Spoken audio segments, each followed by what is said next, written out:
Peace, power, and profit, everybody. Welcome to Urban Economic Empowerment Show. So, I want to be able to go. I want to go through this grant application that's actually due in a few weeks. Hmm. What's up, Chris? What up? What's going on? Ain't nothing. Um, did you want to talk about some more of the investment stuff or retirement? I mean, state. You said What do you who? want to do? I know you had put something in the chat before. Let me look it up. Oh, portfolio construction and portfolio risk and return. Or you want me to rock out? um, yeah, we can talk about that, but if you was doing something, go ahead.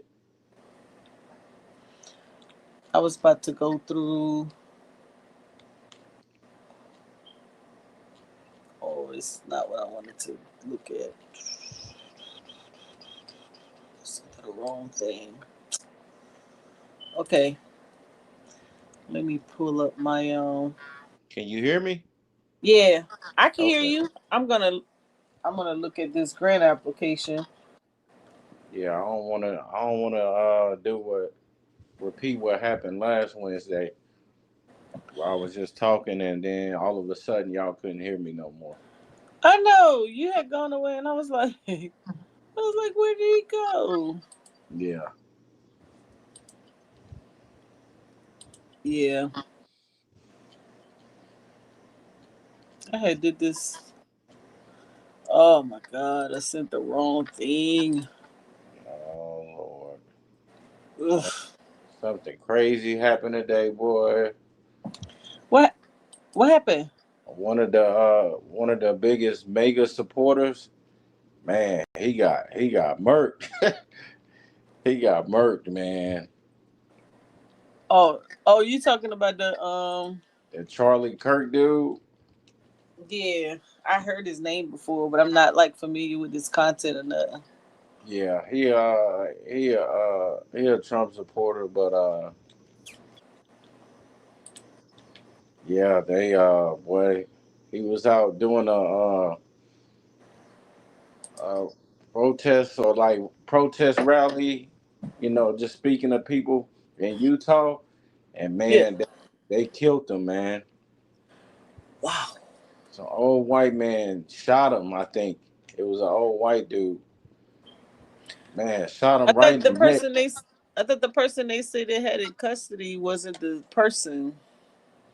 He was a what? The person that they had in custody, I thought they said that was the wrong person. Oh, I it think probably they was. came back. That's I the ain't part that read I that. caught. Yeah, I ain't read nothing new yet, but it probably maybe it was the wrong person. But yeah, man, damn, I seen that shit. The video, Mhm. man. Whoever shot that dude, man, they had pinpoint accuracy. Oh my god, Military training. it gotta be, or they just good with a damn gun. They been at the gun range, cause that shit was. Oh my god. Man, they shot him in the neck though. That's the crazy part. I don't know how many people aim for the neck, but you can just see the blood shoot out. That shit was crazy, bro. Mm. I watched some of his content before. He got some you know, some some views that I kind of agree with that any normal person would, but and then he got some content, that's would be quote unquote racist or whatever. But Hmm. you know, Yeah. I ain't advocating for the dude or nothing, but damn, how he got murked, that shit was crazy, man. Damn. Shot him in the neck, ain't it? Yeah. Shot him in the neck. damn blood shot out. That was crazy. Mm. Wow. Boy, this country going, boy, it's going to shit, man. You can't even. I'd be very careful going out to protest because you just don't know, man. Somebody probably be aiming for you. Hey, You gotta but be careful, man. that is so true. Like you can't, like people with big opinions and whatnot. If the president, if a presidential candidate can get shot, anybody can get shot. You ain't never lied. I'm like, damn, you can't even have opinions no more, boy, without getting shot at.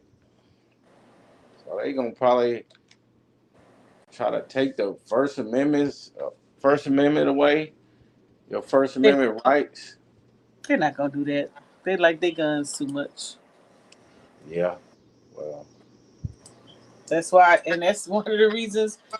When he didn't it, somebody said, well, I was talking to somebody, they had called me and was telling me, but they said right before he got shot, someone had oh asked him a question. You know, yeah, talk uh-huh. yeah about who shoot the most or something, or transgenders or something. I don't know. Well, yeah, he was talking about transgender, and then he went on to say he was asking a question back. He was saying or he was answering the question, and it was like gangs and gang violence when it comes to shooting deaths and all of that or whatever Mm. and whatnot. As soon as he said gangs and gang violence, he got shot. So Mm.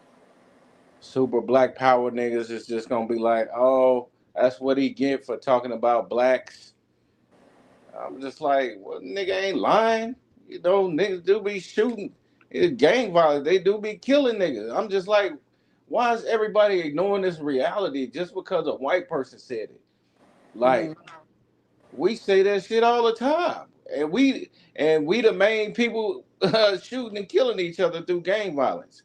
So, would you be more mad or upset that a black person said it, or a Pakistani, or Arab, or Asian, Chinese, or whatever the case?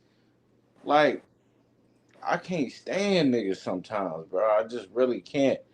Like, that shit just be burning me up. Like, this the shit y'all choose to get mad at, uh, and get emotional about because somebody is telling the fucking truth. Like niggas shoot niggas and kill niggas all the time. It's never not been like that ever.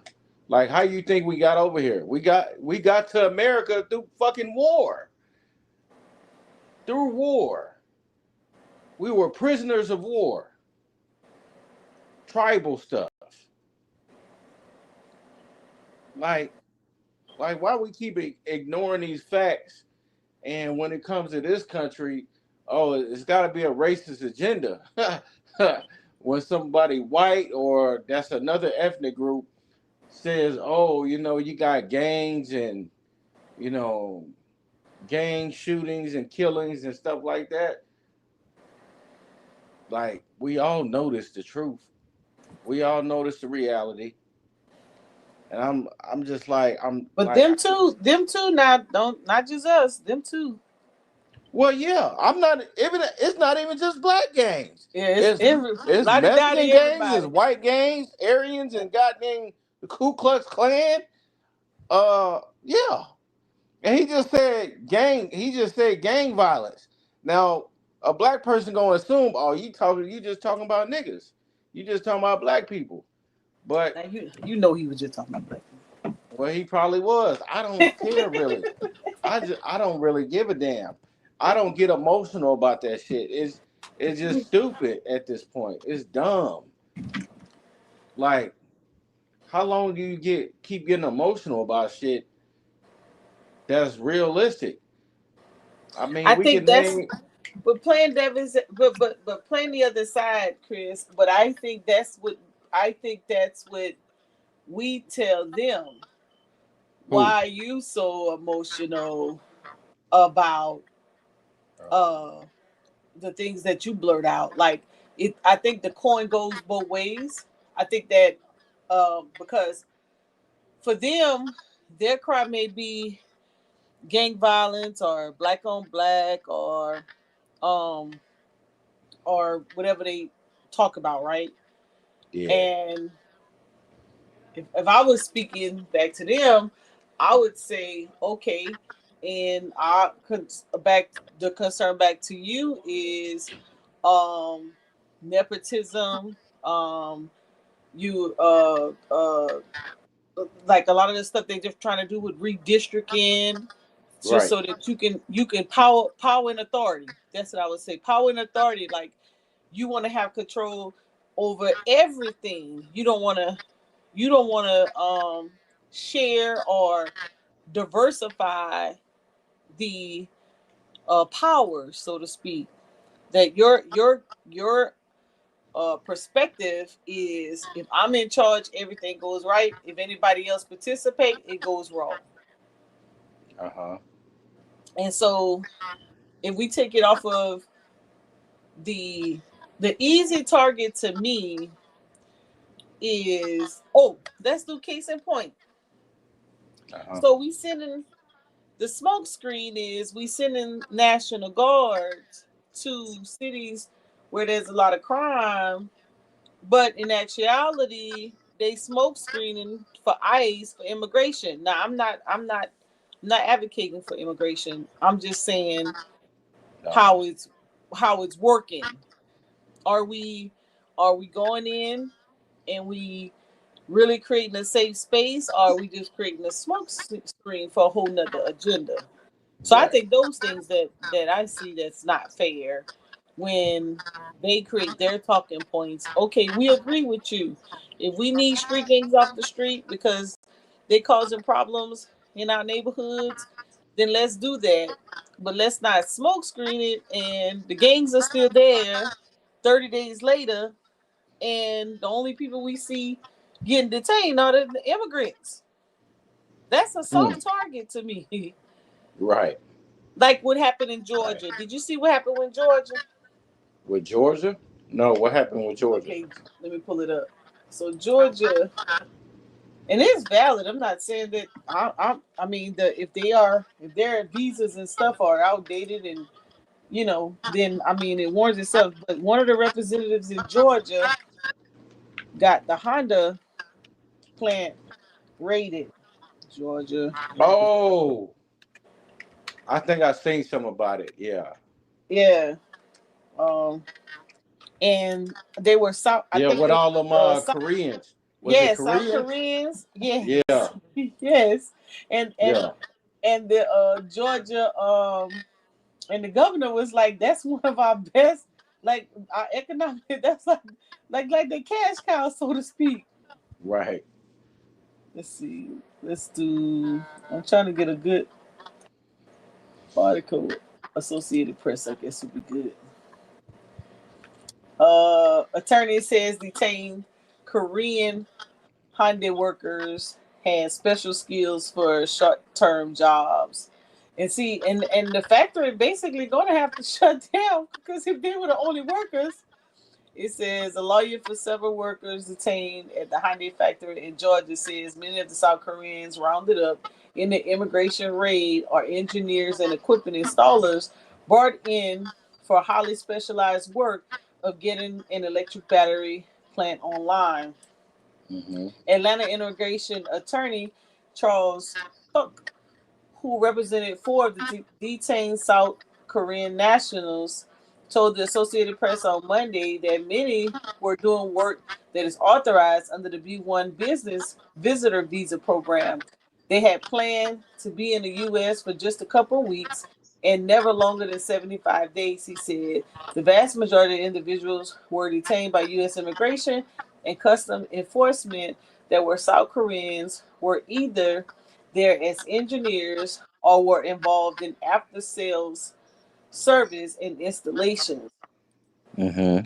The raid Thursday at the battery factory under construction at Hyundai Spalding Auto Plant west of Savannah resulted in the detainment of 475 workers, more than 300 of them South Koreans. Some were shown being shackled with chains around their hands, ankles, and waist in a video by U.S. Damn. Immigration and Customs. Wow. So now, granted, if those visas are outdated, you know, then I mean, Yeah, even they got though they were there and it wasn't, I mean, they wasn't causing no problems and no harm, they still at this point will be in the country illegally. right. So that would be up to whoever produced those B1 business visit visas to ensure that that onboarding of these particular workers, when it came within, I guess, maybe 30 days of their expiration, that they would get either getting them extended or renewed. Right. So one will make an argument and say, wow, okay, they was doing service and they wasn't causing any problems. However, right is right and wrong is wrong, right? Yep. And so in this case, they would actually be, they detained them in chains, treat them like they were criminals too. Yeah, I seen that. Yeah, that's crazy. Yeah, here what it is with that. I know it's hard. And so the governor, he was like, that's their cash cow, economic development in Yep. Georgia. Well, Uh-huh. guess what? Oh well, it's gonna be shut down for a minute. Let's see what he says right here. South Korea will bring home 300 workers detained in massive Hyundai plant raid in Georgia. Well, that's nice of them to come get their people. Yeah. You That's know, what you do when you so when you connect when your ethnic group is connected, you come get your people. and I think that what happened was they brought the plant here because to avoid the tariffs, Yeah. and so now it's a matter of, let's see, it says more than 300 South Korean workers detained following a massive immigration raid at the Hyundai plant in Georgia will be released and brought home, the South Korean government announced Sunday. So the chief of staff, President Lee Myung, said South Korea and the U.S. has finalized negotiating on the workers' release. He said South Korea plans to send a charter plane to bring the workers home as soon as remaining administrative steps are completed. South Korea foreign minister said that Seoul and Washington are discussing details on allowing all detained workers to return on voluntary basis. It said foreign minister Chu Hoon is to leave the U.S. on Monday afternoon for talks related to the workers. I'm glad he actually working with them. I mean, you don't want anyone to be treated inhumane. Right. U.S. immigration authorities said Friday they detained 475 people, most of them Korean nationals, when hundreds of federal agents raided Hyundai sprawling manufacturing site in Georgia, where the Korean automaker makes electrical vehicles. Agents focused on the plant that is under construction, at which Hyundai has partnered with LG Energy Solution to produce batteries that power EVs. And I'm gonna tell you, they ain't the only ones that's trying to get battery company. Um, you know, I think they're looking at getting one here as well. But see, that's the thing. Those companies are coming from overseas, and who's qualified to engineer that company? They're local nationals. So Mm. it'll take time to train Americans on these vehicles or these batteries. And so Georgia, being that it put that in place for economic development, but see, that's the conversation we were having, right? that economic development bring in these companies from uh could be different countries, could be different states, or wherever, and they come into your community as a economic plan that maybe your city council. Oh, it says echoing. Oh, Chris, me? mute. Yeah, mute and then unmute when you're gonna talk. All right. Let me see if it's me. Hold on. Make sure I think I'm on. No, I'm on. Um, and then so they come in. They okay. So your county or your city or your state put forth a comprehensive economic plan, and they go around into your different communities and they talk with the community, and then they share their maps of what they're wanting to do in reference to the economic plan. And then companies like this see opportunity in your community, whether it be land mass available, right? Maybe potential uh, um, areas for in your rural areas where they can place these plants, or maybe in underserved areas where workforce development is needed. And so, but when they come, they have a need for a workforce, and because the local community is not trained, they have to put forth training to get those people up to par in order to operate that company effectively. And so then what happens is most of the workers come from out of country or they come from out of state, and thus we what we have here, right? Economic development. Where does economic development meet the needs of the community? So when we out here talking about our community, we need change in our community, we need economic development, we need jobs, things of that nature. These are the type of companies that are coming. And if it's not Hyundai, then it's who else we got out there?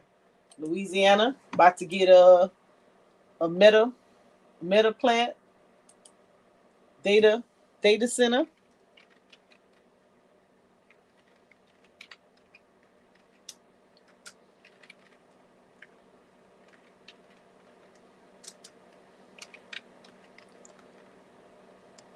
Let's see, a manufacturer, I guess I should have said. Let's see if it's on here. Yeah, boom. Look at that. Louisiana about to get a meta, a AI optimized data center. Now, you know all of these data centers come with energy, in high energy requirements. So when you start talking about why do we have battery companies so attracted to the US now, it's because of these AI data centers. Same thing with nuclear facilities. All of that produces energy. And if we don't have the skill set to um to add to this manpower, guess what they're gonna have to do? Reach over the water. Hire immigrants. That's right. Say it again. Is my joint messing up? No, not now. Okay, cool. Say it again for the people in the back, right? Yes, sir. Yes, So ma'am. and this is one, right?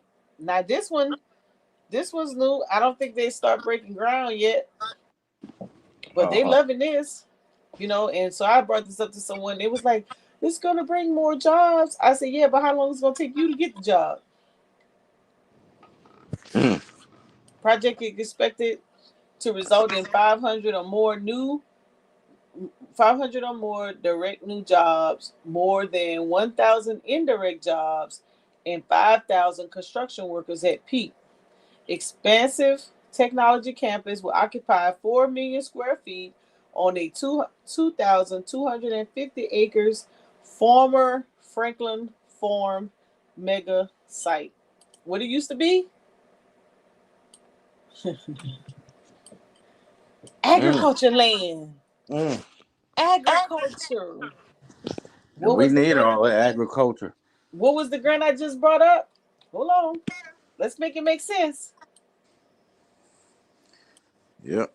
Rural Rural development, cooperative. Yeah. rural cooperative development, where for who? Farmers, ranchers, and foresters. Yep. But Coming they together. want to put up data centers because the AI boom and technology, man. I'm telling you, we screwed. But and let's keep going. So when people are talking about this agriculture, so what people see is this right here, $10 billion. That's an economic shift in little old Louisiana, right? Same thing. Elon has his in now. That's black, probably predominantly the black area, right? Elon, his is in what is it called? It's AI. It's in Memphis.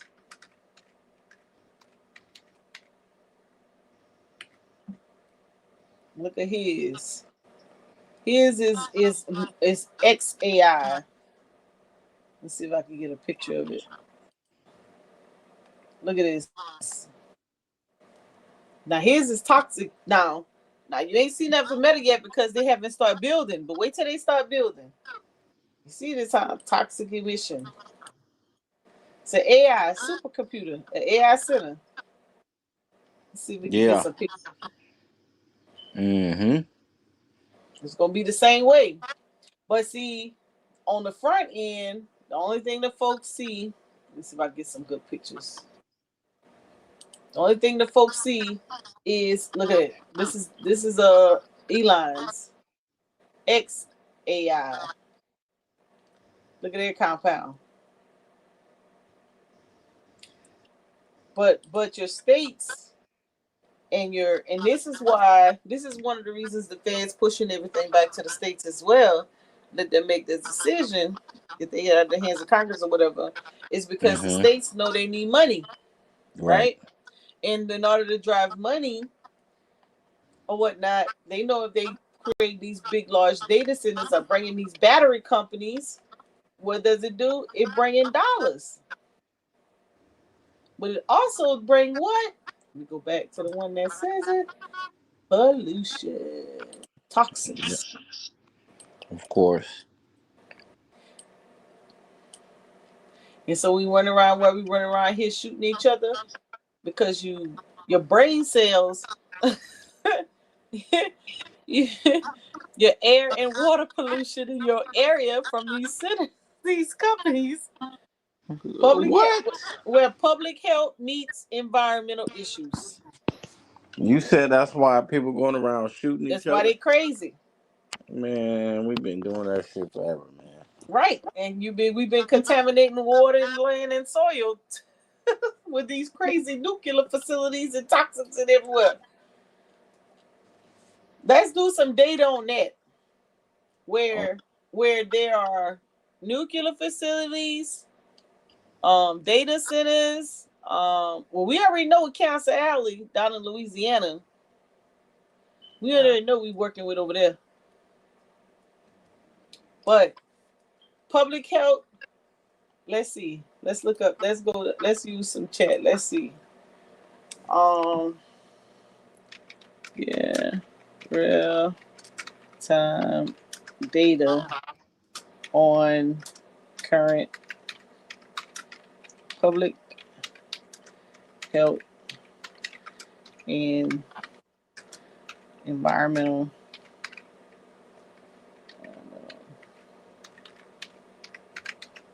Justice. Oh, I missed some of that word.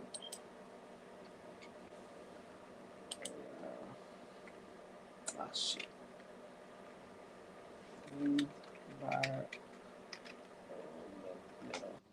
Environmental. Environmental. Uh, pollutions. Uh, contaminants. Let's see what he says. Oops, I spelled contaminant.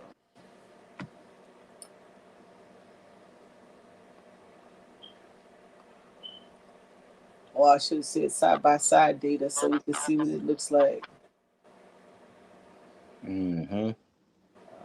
Because I want to see what are the health factors. Oh, here we go. Let's see. What are the health risks of air, air and water pollution? Let's see what it says. So we got respiratory, cardiovascular, neurological, and cognitive. Told you, like, I'm crazy. Birth defects, cancers. You got other bacterial diseases, chemical exposure, hypertension, kidney damages. We got a lot of dialysis centers. Yeah, that's true. A lot of people with high blood pressure. Uh, I think Hypertension. that's that's genetic too. Yeah, it could be. Um, That's got to do with the diet, with the American food, opposed to right, yeah. right. So let's take it back. So if they're taking over, Hmm. where's it at? This one. If this data center, which used to be farmland, right? Hmm. Used to be a huge farming factor. That means that they're getting ready to pollute this land. This land will no longer be the same, and I would love to see what's to the right and what's to the left. If it's a Right. body of water, Yeah. right? And Hmm. so that's what they're coming after. They're coming after the land, but they're coming after the land for these battery centers. One like in Georgia. Oh, Yeah. where Georgia at? I got off of it. The Georgia, they don't have no contaminants yet because they just getting started with construction. And then like Elon had already built his. So that's why they starting to see the environmental effects of that. And that's why deregulation was so important for Right. these plants. So they could just do whatever. Throw whatever, toss whatever, bury Right. whatever. What I'm saying, which you partially agree with, is that these type of contaminants that happened back in the day, whether it was oil plants or Yeah. some type of manufacturing, whatever it was, that it caused public It, health issues, which yeah. It also could have led contributed to to psych. yeah. It definitely contributed to it for sure. It's Yeah, even worse now. It's yes. definitely worse now. So So I'm thinking psychologically, and I don't have no data on this or nothing, but I'm thinking like psychologically that air pollution, water pollution. Then think about it. If you have a home and you don't know anything about, home upgrades and why is it important? Not even a home, your purchased home, but even if you're living in an apartment, yeah. why your why you should change out air filters, why you should change out your installation, why you should, service your HVAC units, why you should check your window seals or make sure your window seals are secured, your door seals, um, you know, cleaning, wiping down walls and doing deep cleanings once or twice a year. All of that leads to, I don't know if it does, but let's figure it out. Let's see. How does let's see. Let's just see. If someone, let's see, if someone does not clean their home, what health factors could arise? Let's see what it says. Let's see.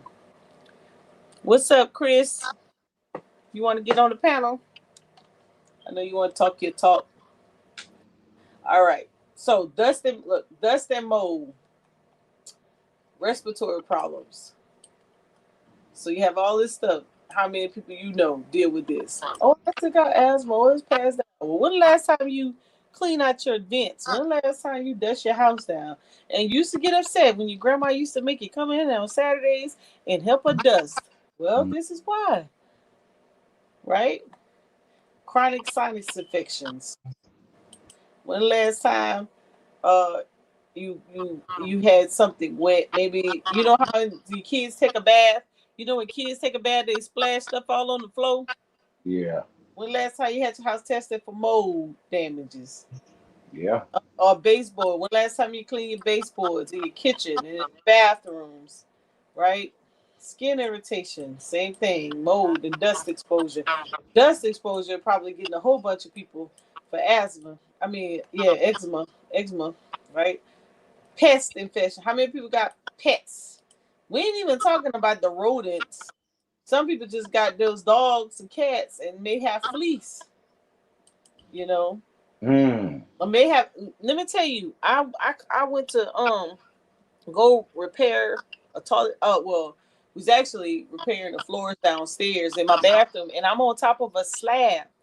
Do you know I had a nice little ant pile underneath in my walls in the bathroom because they had to go. I don't remember why. Oh, when he took the molding, the baseboard off. Um, Yeah. I don't remember how it happened, but anyways, he ended up seeing it. I guess it was coming, maybe coming, probably trying to come to the baseboard or whatever. But anyways, he was like, they put a whole. It's like, do you know you got little ants piled up in your wall? I say what? So I so I had to get pest control to come out and do one of those deep uh pest control things where they put these things down in the ground. Yeah, I know what you're talking about. I used to do pest control. Yeah, they had to Yeah. come out and do that. They cost me $700. Yeah, I gotta use that treatment so they don't come back too. Yeah, that's Yeah. what he did. Yeah. He did all of that. Put that stuff in the ground and sprayed it. I said, oh my God. I Yeah. wonder how many people got stuff in their walls and stuff and you don't even know it. They Yeah. just caked up, chilling, Uh-huh. Yeah, living their that's best true. life. How many people get their house sprayed for pest Well, control? it's worse for more modern houses, right? Especially, houses with drywall. Yeah, Yeah, it's worse. That's why I used to like brick houses better. You might have termites, but you can get rid of termites easy. right. Yeah, and so I got one of the modern houses. So they showed, man, listen, I was so mad. And then let's look food contamination. So we know about cross contamination, but how Yeah, many people got cutting boards and how often do you change out them cutting boards that you cut that meat on all the time? yeah, Right? Food poisoning, you dehydration, not drinking enough water, water pipes, water and plumbing issue. That's what I had. I had that water and plumbing issue, and sometimes I try to pour stuff down my sinks like yeah, every quarter or yeah, whatnot. I need something really good to go down, right? Just leaving unwashed dishes just sitting around, just everyday things, right? Household cleaning. yeah, Look, bacteria. You getting sick, intestinal issues. You getting sick because you clean your bathroom. Like, or just don't just clean the tub. Don't just sweep. You gotta really. You Yeah. really have to do what your grandparents used to do back in the day. That Sunday morning cleaning. Yeah. You got to get down and dirty. You definitely. Unwashed bed and do your bed linen. If you don't do it once a week, do it every other week. If you're doing the do, you need to do it every other time. Don't just leave them bed sheets on there. You gotta wash it. Health Yeah. problems, Yeah. right? And these are just in-house things. Electronics, things of that nature that just carry dust. Things just dusty for mental health. This is what I was trying to get to. These mental health factors: stress and anxiety, messy environments increase cortisol, stress hormone levels. Don't be a hoarder. It causes stress, depression, and isolation. Living in unclean space can worsen mental health and discourage social interactions, right? Like Mm. I just told myself, my closet, I'm about to just throw shit away. I can't take it no more. It's driving me, it's driving me crazy. I cannot take it. You just And say and it's throw it's shit stuff away. I've been trying to clean, I've been trying to decrease that closet for a whole year now. And I swear, I'm like, every time I go through this, I'm like, oh, I might need this. Oh, I might need this. I said, you know what? I'm gonna have to make a command decision before the end of the year. But my closet has to be decreased before 2026. Cause this ain't making no sense whatsoever. Yeah, that's great. And I'm not even purchasing anything. It's just stuff. That's why I was telling people, how you go to these events and they give you the gift bag and you go around, you pick up stuff, and they be like, Mo, you're not picking up nothing. I say, man, if I pick up another damn thing, You over there collecting, boy. I'm not doing that no more. Yeah. Yep. I feel you on. So, huh? I said I feel you on that. Yeah. So outside of this stuff, uh, let's see, what did I ask? I said, what is in the house, right? I should ask, did I ask how does, oh, I think I did. Ask about how air pollution. Oh, no, what was this one? The toxic, uh, this one, toxic emissions. Let's see, because I made a statement and I need to try to, um, how does toxic emission, I guess I should say affect. Um, so this is what, toxic emissions, this would be our issue when you deploy, right? Um, so respiratory. So this is what I was thinking about, Chris. So I was thinking these toxic emissions, when I said is the environment causing the problems and causing people to act crazy, this mental health piece right here, depression and anxiety from Mm, these toxic problems going on. And it's subliminal. I mean, it's hidden because you're something you can't really see. I mean, you see the smoke goes up, but you don't think it's affecting you. But look right. what all it's affecting: your respiratory, your cardiovascular, nervous system, your reproductive developmental health, your immune system. Yeah, it sounds like I need to move. Yes, if you in you yeah, you like us in Louisiana and Texas with all them damn plants. Oh no, I'm talking about getting up out of this country. It's like the whole country toxic. It is. I need to go there. I need to get up out of here. So that's what I'm saying. I'm saying that our issues, because we choose to have these type of plants. I don't know what the battery is going to produce yet, but I know that this damn AI right here, this data center, we already know what they're gonna do because we could just look and see what they did in Memphis. The Right. same concept. Cancer. Same concept. Cancer. And look at all the lawsuits from the plants down in Louisiana that, they tried to get rid of. It's the same thing, landfills.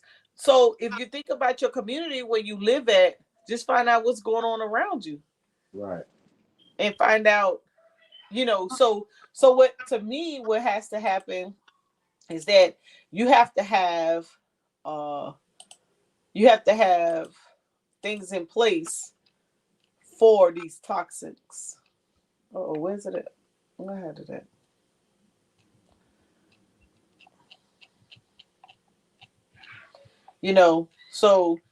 So if you're gonna allow these companies to come into your community, right? Then you better have something in place so that the people can cover their health. So when you think in terms of getting rid of certain programs, health programs, medical programs, this is the reason you should be advocating for it.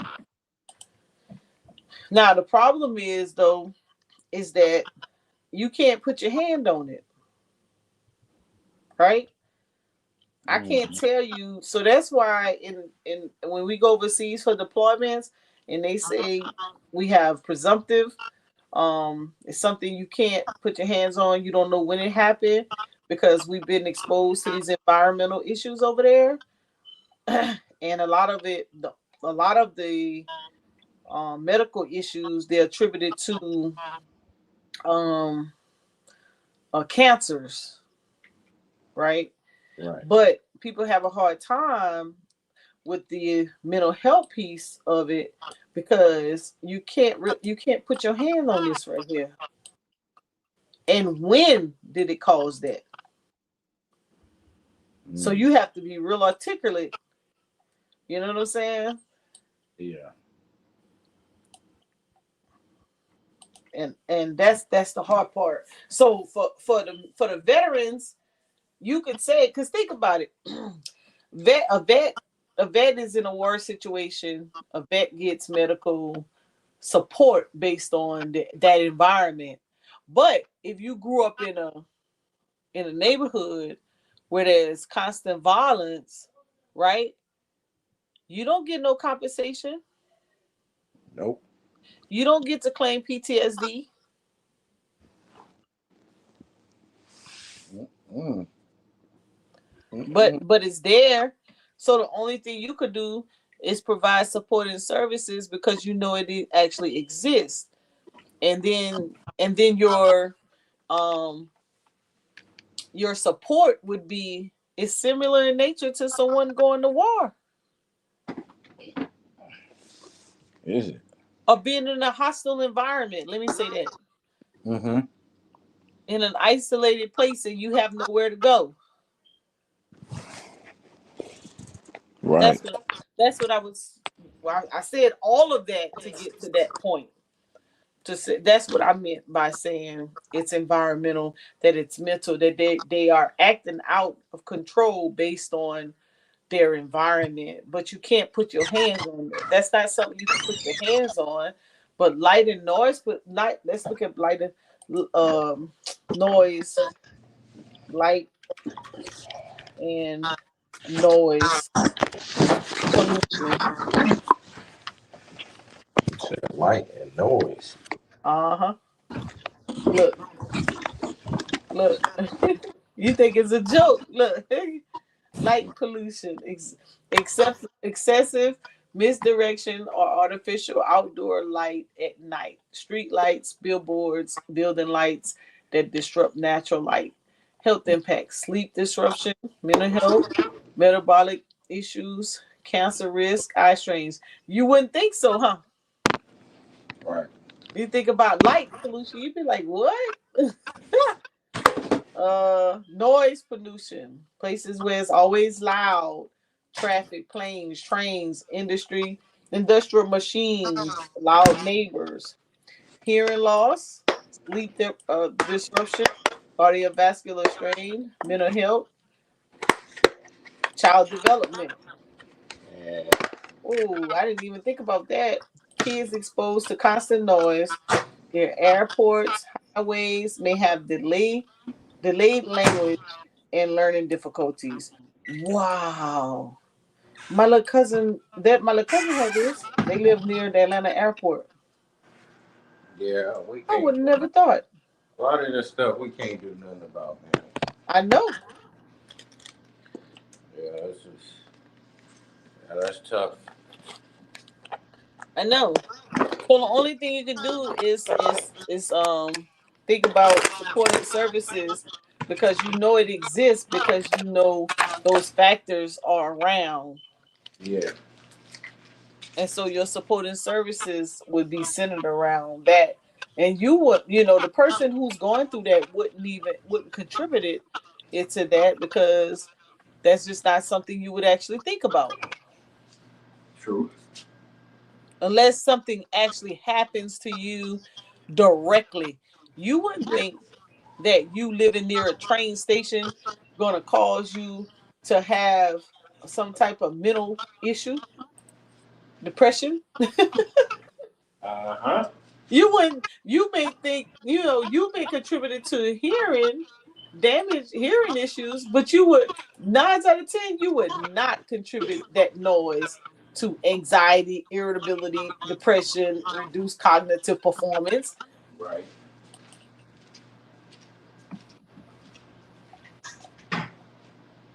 These are some of the things that we are forced to acknowledge as we do a lot of this community work. Like when you talk about a needs assessment, like why, what's going on. So we have to identify how many people in the community have what. Can you make an argument that that may stem from that? You know what I'm saying? Mm-hmm. That's a Yeah. hard case. Yep. I It agree. takes time and study, and that's where research come in play. So when you all see those needs assessment surveys out there, complete them, please. Oh, what surveys? Needs assessment. Oh, They're trying to determine what's the need of your area. That's how that drives money, that drives resources, right? mm-hmm. Be surprised. But, but yeah, this is what they're coming after. They're coming after that land, honey. They say y'all ain't doing nothing with it. Okay, we got something for y'all. And this thing is nicely built. Look at that. Yeah, it is. I see. Yep. All they doing is building damn data centers now. Yep. AI. Yep. A lot of energy. Some Okay. 1,000. It's gonna create jobs, but ooh, protect your system. That's all right. Go ahead and make my exit.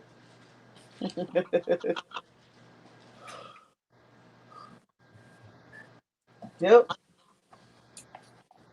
Yep. Yep. Yep. So when you think about this Korean one, so I think they're gonna hopefully I guess they would be training right now. But this Georgia plant, um What about the Georgia plant? it is what it is. They don't have nobody working. I don't know if they have to shut down or not. They gonna figure something out. I'm sure he probably gonna work with Who? the administration. Oh, yeah. Yeah, they gonna figure it out.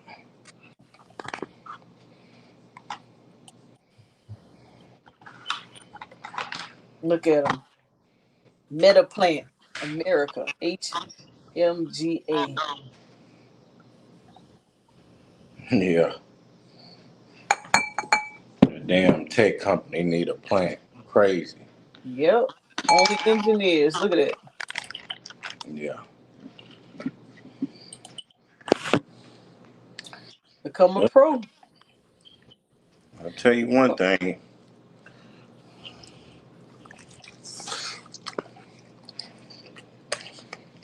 150,000 in the United States, the coastal Georgia. They gave somebody money. Yeah. Oh, this is what they were talking about. While I'm over here playing, somebody had asked us to look into this plant. Which one? Honda, but I didn't know this is what they were talking about Mm. because they say they're community driven. Where's the plant actually at in Georgia? Elabelle, Georgia. I think it's near Savannah. Mm. Okay.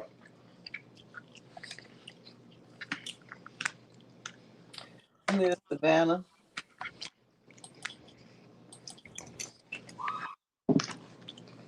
Look at the cars. Yep. Check them out. Mm-hmm. You know, people look. What you said? Tech. Yep. Yep. Mm. She talking about they was slave driving them. Don't look like nobody in there to me. Mm-hmm. All robotic. Was empty. You're right. Just engineers. Mm-hmm. Wow. Gotta find. Well, I don't know if people want to invest in this, but if you want to profit from it, one way to do it. Look how large it is, Chris. Mm-hmm.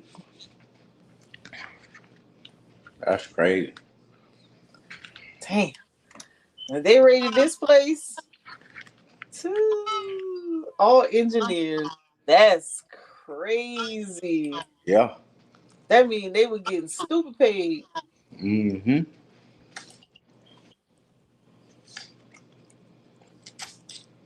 I think she made a mistake.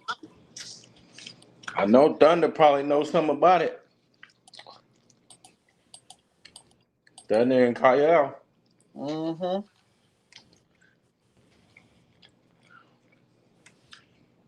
Mm. It's a joint venture. Metaplant and LG Battery joint venture. And Mm-hmm. 5 affiliates. Hyundai, Mobus, Hyundai, Govers, Hyundai. Shit, all Hyundai. Hope. Well,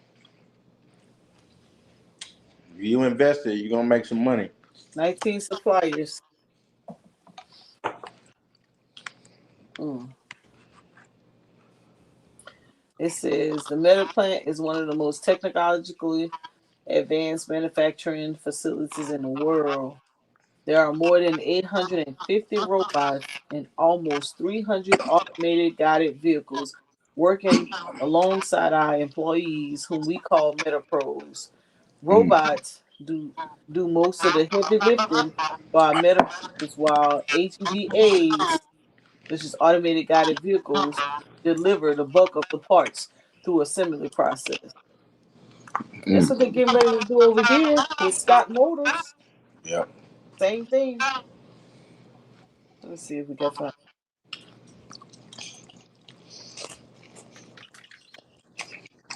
So while we out there rapping, they out here building data centers. You said we out there what? Rapping. Yeah. Yeah, real talk though. Let's look at the one in South Carolina. Let's see. Hold on. Let me get the picture. Look at this. Look, South Carolina one. Mm-hmm. Scott Motors. They just finished. I think they just finished theirs electrical vehicle, and they about to roll out. They started training people in 24, I think, Mm-hmm. and they had to train people to work. Big location out here. They got in trouble. They got their hands slapped. $3 million fine before the new administration came in. They Oh, had I toxic. figured that. See that body of water. They tested that Mm-hmm. water. They didn't know what the substance was. Mm-hmm. But look at this is Scott Motors. It's all off in Blackwood. One of the differences is that now this community is kind of pushed out a little bit. Well, no, because this is some houses right here. Can't really tell, but I think it's kind of pushed away a little bit out on some landmass. But this is Scott Motors in South Carolina. Scott Motors. Yeah. Okay. Yep. Yeah. Finna be a whole lot more of them. Yeah, we about to get a battery company and data center. There's some data centers here too. Let me see. There's one they just built. Um let me see. Because we were fussing, they passed the energy bill. Mm-hmm. Look at it.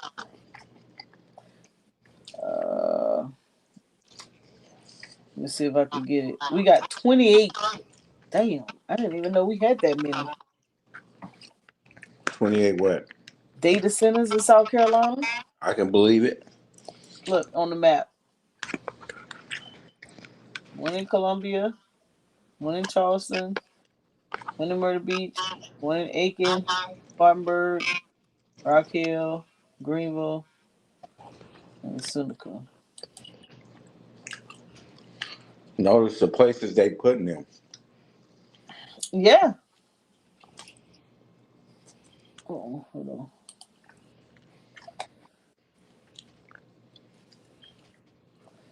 There's some money areas. Yeah. That old money.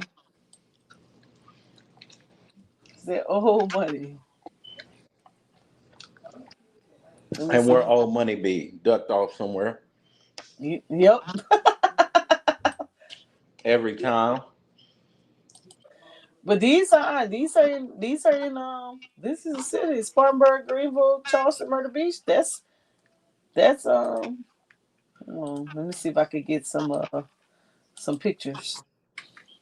Mm-hmm. These are but we passed the energy bill. Shit, Columbia. Oh, I'm over here tripping. Yeah, we got 28 altogether. Right. 15 in Charleston, Chris. 4 in Columbia. 2 in Greenville. 2 in Spartanburg. 2 in Rock Hill. 2 in Seneca. 1 in Aiken, and 1 in Myrtle Beach. Let me see if they show me some pictures. Do you think Negroes care about that? They don't, but they should. Mm-mm.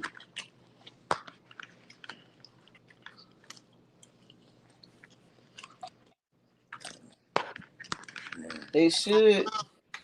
Why should they, Mo? I just went through the whole health problems. Yeah, it's gonna be walking around here, your finger gonna fall off. I wonder what happened. I tried to tell you. What's up, Shesbu? Shesbu in Colombia. I tried to tell your ass. Let's Keep it a buck.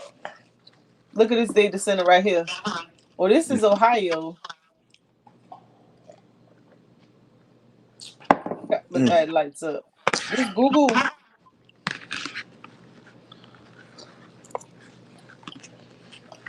This is Albany Data Center in Central Ohio. Mm-hmm. Look at this. Look at that. Look at that. Look at that. Toxic emission. Look at that. Yeah. Mm-hmm. Yeah.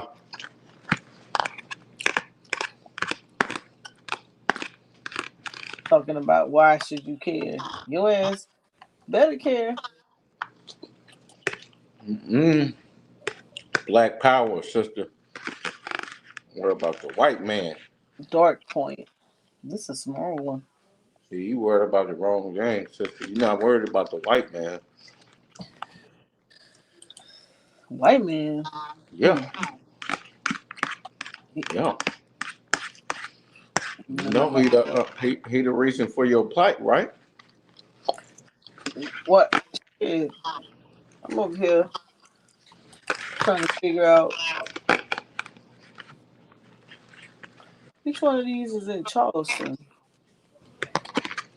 Oh, here we go. So, boom. So this one is Central Ohio. This one is Council Bluffs, Iowa. Look at this one. Yeah. This one's in Dulles, Oregon. Look at that. Yeah. This one in Douglas County, Georgia. Mm-hmm. Dublin, Ireland. Who? Dublin, Dublin, Ireland. what? Ireland. Ireland. Ireland. Uh-huh. Come on, Emson. a different country? Yeah, Netherlands. This one in Ellis County, Texas. Yeah. I'm, Seen this one before? I'm, There's a Google place. I don't know what that is. Ellis County. Yeah. Look at all that land mass they take up. Yeah.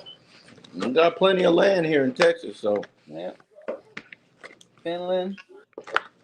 Hanau, Germany. I was in Hanau. They got a data center now. Japan. Here we go. Lenore, North Carolina. I heard of that place. Yep. Boom. Data center. Look at that. At Yeah. what cost, engineer? Low Country, South Carolina. Ooh, hold on, Chris. Say something. That's my grant writer. Hold on. Yeah.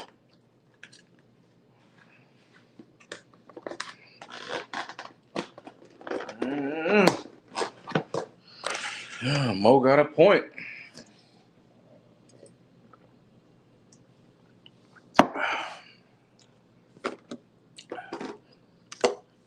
The reality is, though, if you ain't capitalizing on none of this stuff, it ain't gonna matter anyway. I mean,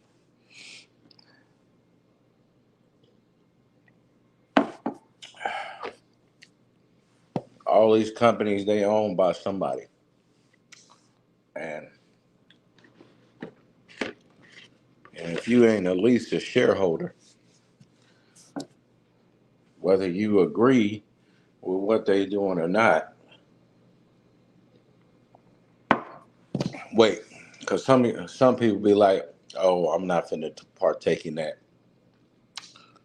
I don't want to be a capitalist and all of this other stuff." That's fine. There's always companies out there which where your ideas, beliefs, and what you stand for, uh, in which you can support and become a shareholder or an investor. There's companies out there for that. So if you don't agree with, these companies building data centers and the whole AI boom and AI technology generation and the future and whatnot, if you don't agree with that, fine. There's always money to be made somewhere else. But if if you ain't gonna at least learn to adapt to what's going on, because they building these data centers for a reason. This shit is already in motion. It's been in motion for a while. Uh, Only those that don't know or not paying attention is the ones that need to catch up or just gonna be left behind. That's just the reality of it. The reality is AI is here, and in the future, which is the very near future, If you have a basic job and you got basic skills, be prepared to be kicked out of the labor market, the job market, because you will no longer be needed. Your services are no longer required. Thank you. Have a nice day. That's exactly what these companies gonna tell you, unless you adapt to the future and what's gonna be going on and what's gonna be happening. And ultimately, that's gonna be AI in some capacity, and you have to learn uh, those skill sets. And it don't hurt to learn. Don't hurt to learn and become equipped more skills, more education. Do what you got to do to survive. That's the reality of it. Do what you got to do to survive.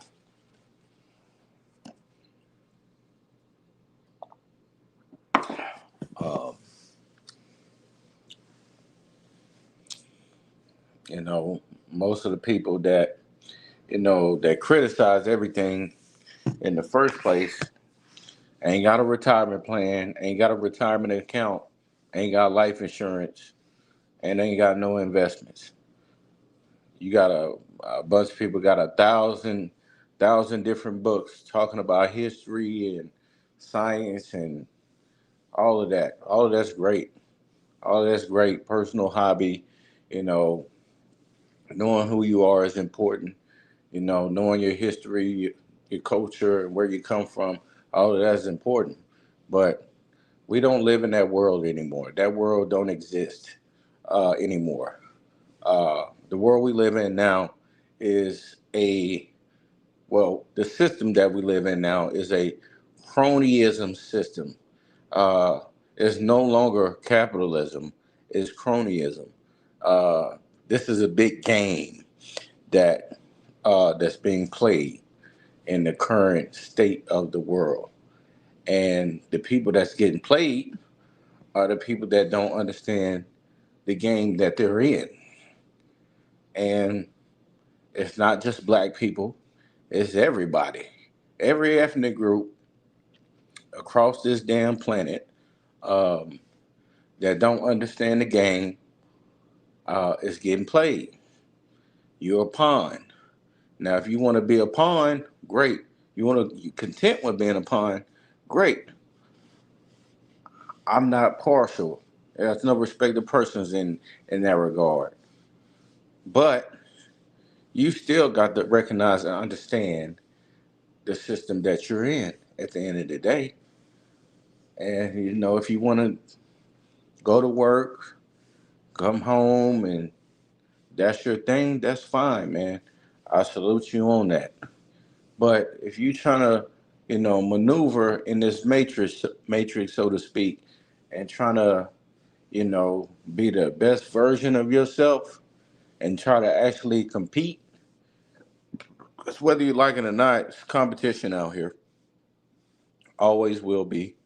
Um, other countries compete with each other. It's always a race to the next big thing. How can I outdo the competitor? At the end of the day, you know, you need to put your pieces in, your chips in, and bet on the right place, the right people, make the right investments, the right moves, strategize. And that may sound like a Game of Thrones, but in reality, that's what it is. Uh, Black people in America, African Americans, Africans in America, however you want to name or title yourself, uh, you have to learn how to be competent.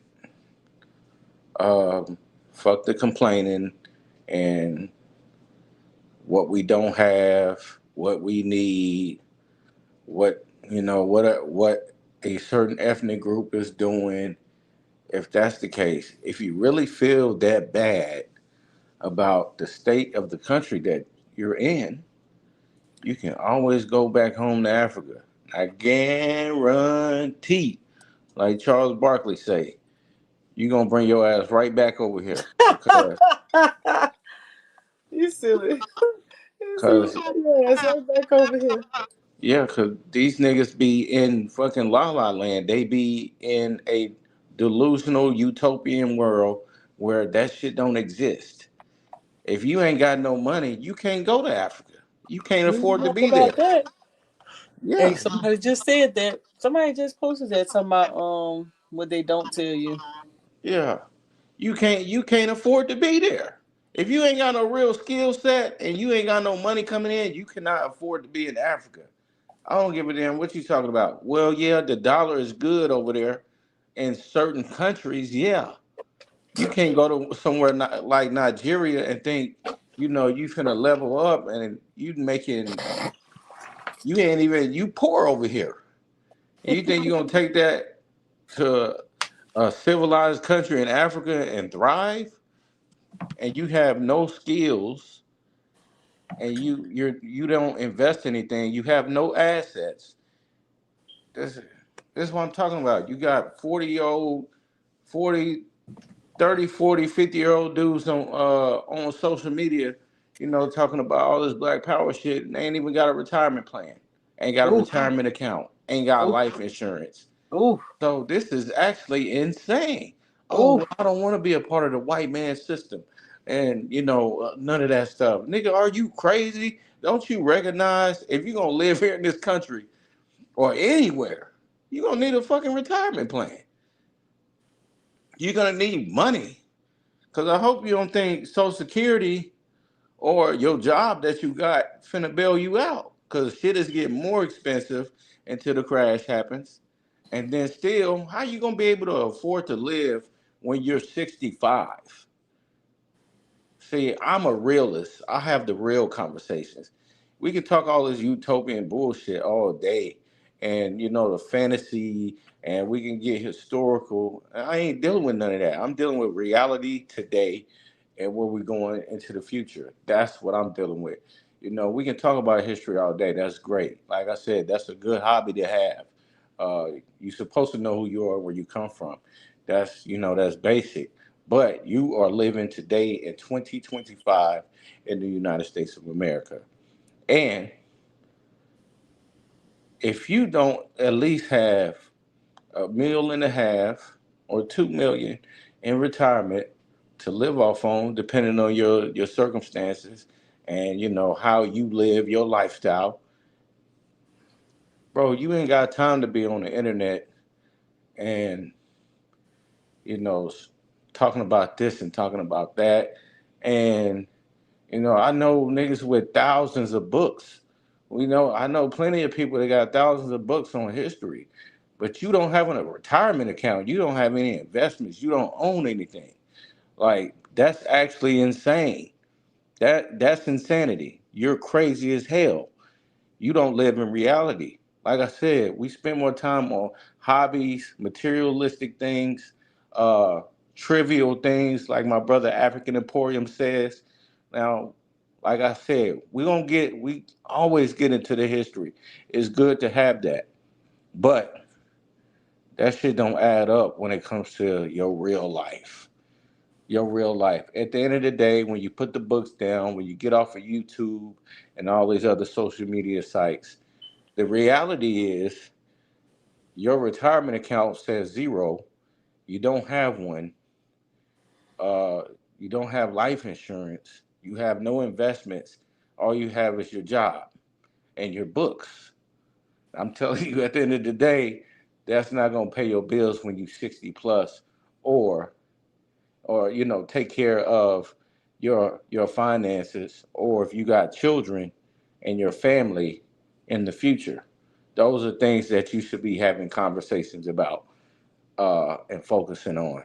uh, I'm not wasting no time with people debating over this and that, pretendians, aboriginals, FBAs. All of that shit is entertaining. I laugh and move on. It it really serves very little purpose, uh, because we heard the same shit for years already. So it gets old.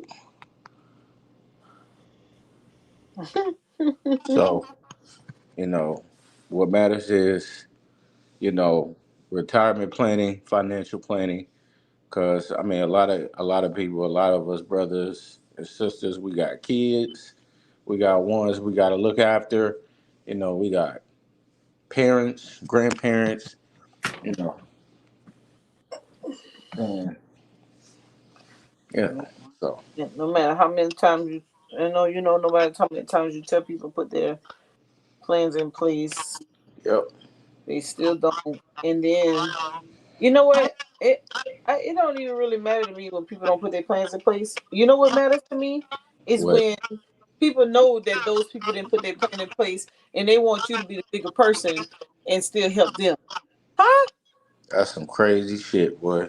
That makes me so Yeah, mad. that's some Cause crazy I stuff. bust my butt day, every day for me and my household. And I'm Right. like, you're not about to guilt trip me? Oh no. Oh, I had to draw the line in 2025. I ain't gonna tell you no fibs.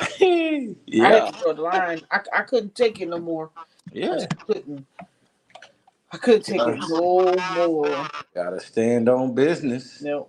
Me and my cousin, we were like, my cousin said, I'm not even inquiring because I'm not contributing. I got things I want to do with my grandkids over the holidays, and if I keep contributing to this nonsense, I'm not gonna be able to have my memories with my grandkids. Oh Yeah. no. Right. And shit be killing me. I'm just like, you niggas be having this conversation about Elon Musk and Donald Trump and every white so-called white supremacist that you can find to have a conversation about. But you niggas still listen to rap music, to rappers, and be inspired by that. Like, I get it, man, but bruh, we gotta be serious, man. We gotta be serious. I'm sorry. I'm calling all the cap shit. I'm calling it all out. And that's all I know. I Yeah, you don't got give to a pick damn your about no. battles. You got to pick your battles. Because Yeah, I the don't, psyche. I'm not even battling. That shit is over with for me. I don't argue with people about this that type of stuff. Uh when people post weird comments on my videos, I don't even really respond cuz I'm not about to respond to no no dumb shit. Like Jay-Z said, I ain't got time for that. It's pointless. Bro, Yeah. I'm trying to strategize how I can make more impact, more money, more investments.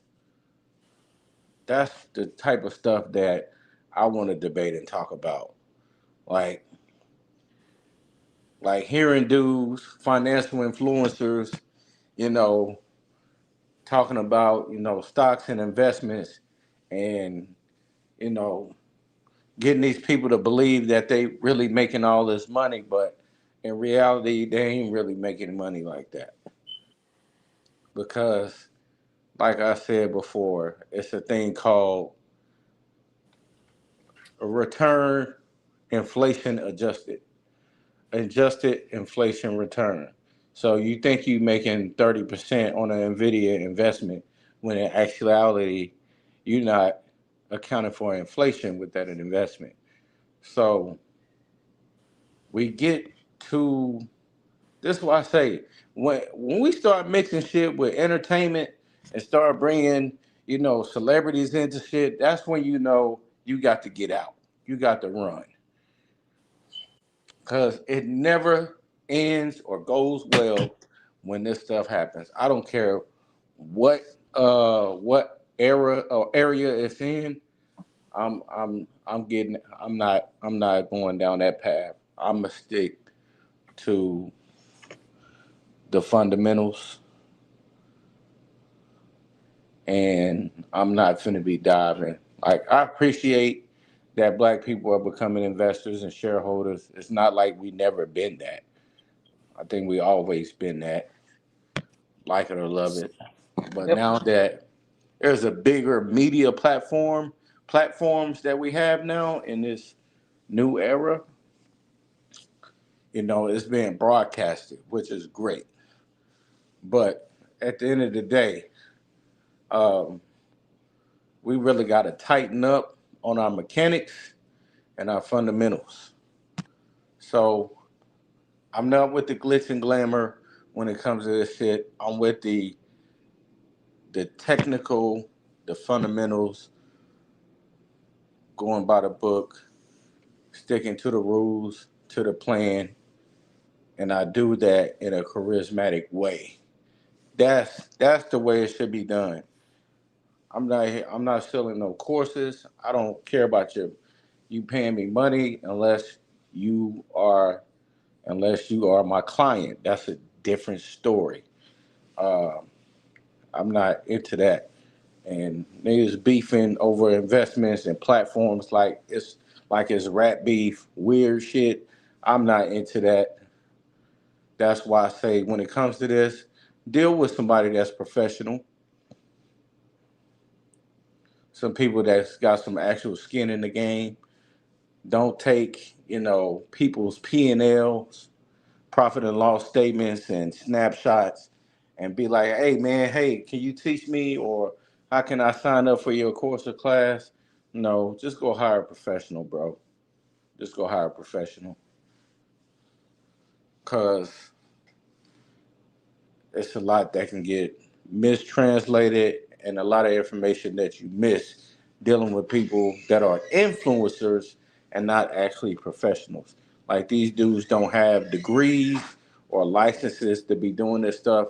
They just sharing information, so to speak, and they want to start making money off of what they learn. So, and that's cool. Let them do that. They're gonna have their crowd, and that's fine as long as they ain't getting scammed and they understand the risk that goes with that. So, I'm not about to tell you, hey, come sign up with me, you know, because I know this, and that, and I made money off this, and that. That's not how this shit works. That's not how you build wealth. When people say this shit, they don't actually know how to do it. It just sounds good because I can tell you to go and buy the S&P 500 or buy Nvidia and just hold on to it. And when it go up, maybe you can sell. Like anybody can tell you that. That's mundane. That's basic. You don't need you don't need nobody special to tell you that. But that's not how you build wealth. You can make money like that, but building wealth, having a portfolio that caters to what you want and that's going to get you to where your investment goals are and what you're planning to do for your future, that's a whole different ball game. That's a whole different story. Because then you start getting technical, you start getting detailed. Because now we got to think about your lifespan, we got to think about your wife, your kids, your grandkids. That's when we start getting into estate planning, doing trust and wills, and power of attorney, uh, TODs, joint accounts, stuff like that.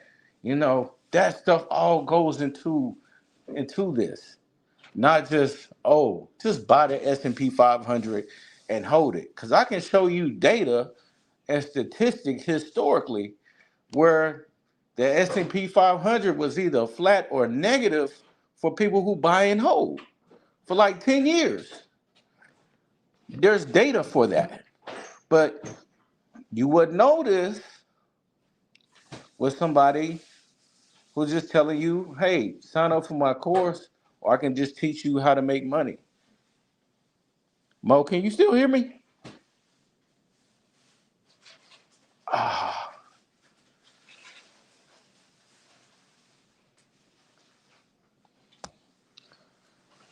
yo, Mo, can you hear me? I can hear you. Okay, I was just checking. So, like I said, anybody can, tell you to buy a stock and hold it, and you can probably make some money. That's easy. There's nothing special about that. There's nothing special about a course saying, hey, this worked for me, maybe it'll work for you. Well, me and you two different peoples. I don't know what your goals are. Your goals may, I want supplemental income. So maybe I'll teach you how to trade, like actually trade, like day trade, maybe trade options, or maybe you want to trade Forex or commodities or futures. So, I can't use the same okey doke with everybody that's trying to be my student or whatever the case is. It's on a case by case basis. And you getting advice from people who are not registered or licensed to do so. They just coaching. There are coaches out here, but even those people are not licensed. They haven't took the required tests and whatnot. They ain't got no skin in the game. There's some people out here they got skin in the game. They're not, you know, with the firm anymore, so they're kind of doing their own thing. You have people like that out there, but you should be able to tell, or you can go look them up and see if they're legit. There's a way to do that. So if you're gonna sign up with these influencers, at least do your due diligence. See what if they got skin in the game, because anybody can tell you, oh man, I used to work for Fidelity or the New York Stock Exchange, or even that one dude, that one African brother that was on EYL, Earn Your Leisure. He talking about he worked for Guggenheim and all these different big investment firms, and he didn't. But you can look this stuff up. It's called broker check. The SEC, FINRA, has a way for you to check a person out. Like you couldn't check me out right now because I'm not with a firm, but I have passed tests to become licensed. So when I get ready to go and work for a firm, then you can go and find my name in the system. You can see what kind of work I've done, how long I worked with this firm, what kind of, stuff I did with the firm. If I did something bad, or, did I uh, do something unethical or prohibited that caused me to lose my job or get fired. You can look that stuff up. But a lot of these people you can't look up because they've never been licensed. They never worked for a firm. They just a good feel good story. They came up somehow. Most of these people make money not from the investments or the trades they do, but from the courses they sell. You can't, you don't build wealth like that. You don't build wealth by trading and making investments like this. Not even in 5 years. You can look up and make some cash, but becoming a millionaire or a six-figure earner, you don't do that by trading and investing in 5 years like that. It don't work like that unless you got a significant amount of capital when you started. So that's a that's just a FYI for people out there. I don't care what you believe. We can pull up the paperwork and do the numbers. So um, that puts me back to you know how you structure a portfolio. How do you find out what investments is going to actually help you build wealth? Um, do we just go with a buy and hold strategy?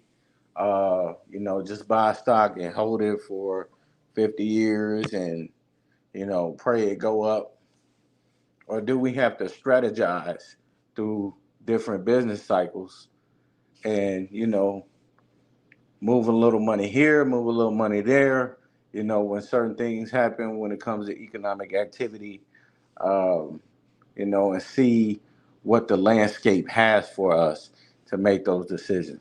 Like I said, anybody can tell you, go buy the S&P 500, go buy an index fund, go buy a mutual fund. That's easy. Anybody can tell you that. And you might do okay. But what if you don't do okay and you think you should do okay? Well, that's when it gets technical, when it gets detailed. So,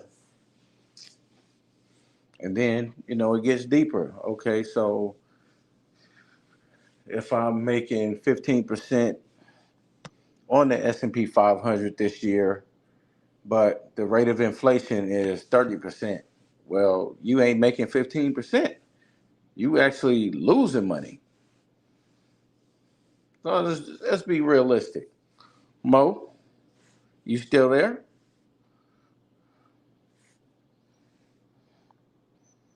Oh, Lord. I'm going to have to go do this myself. So let's be realistic. Let's go look up a particular stock and see.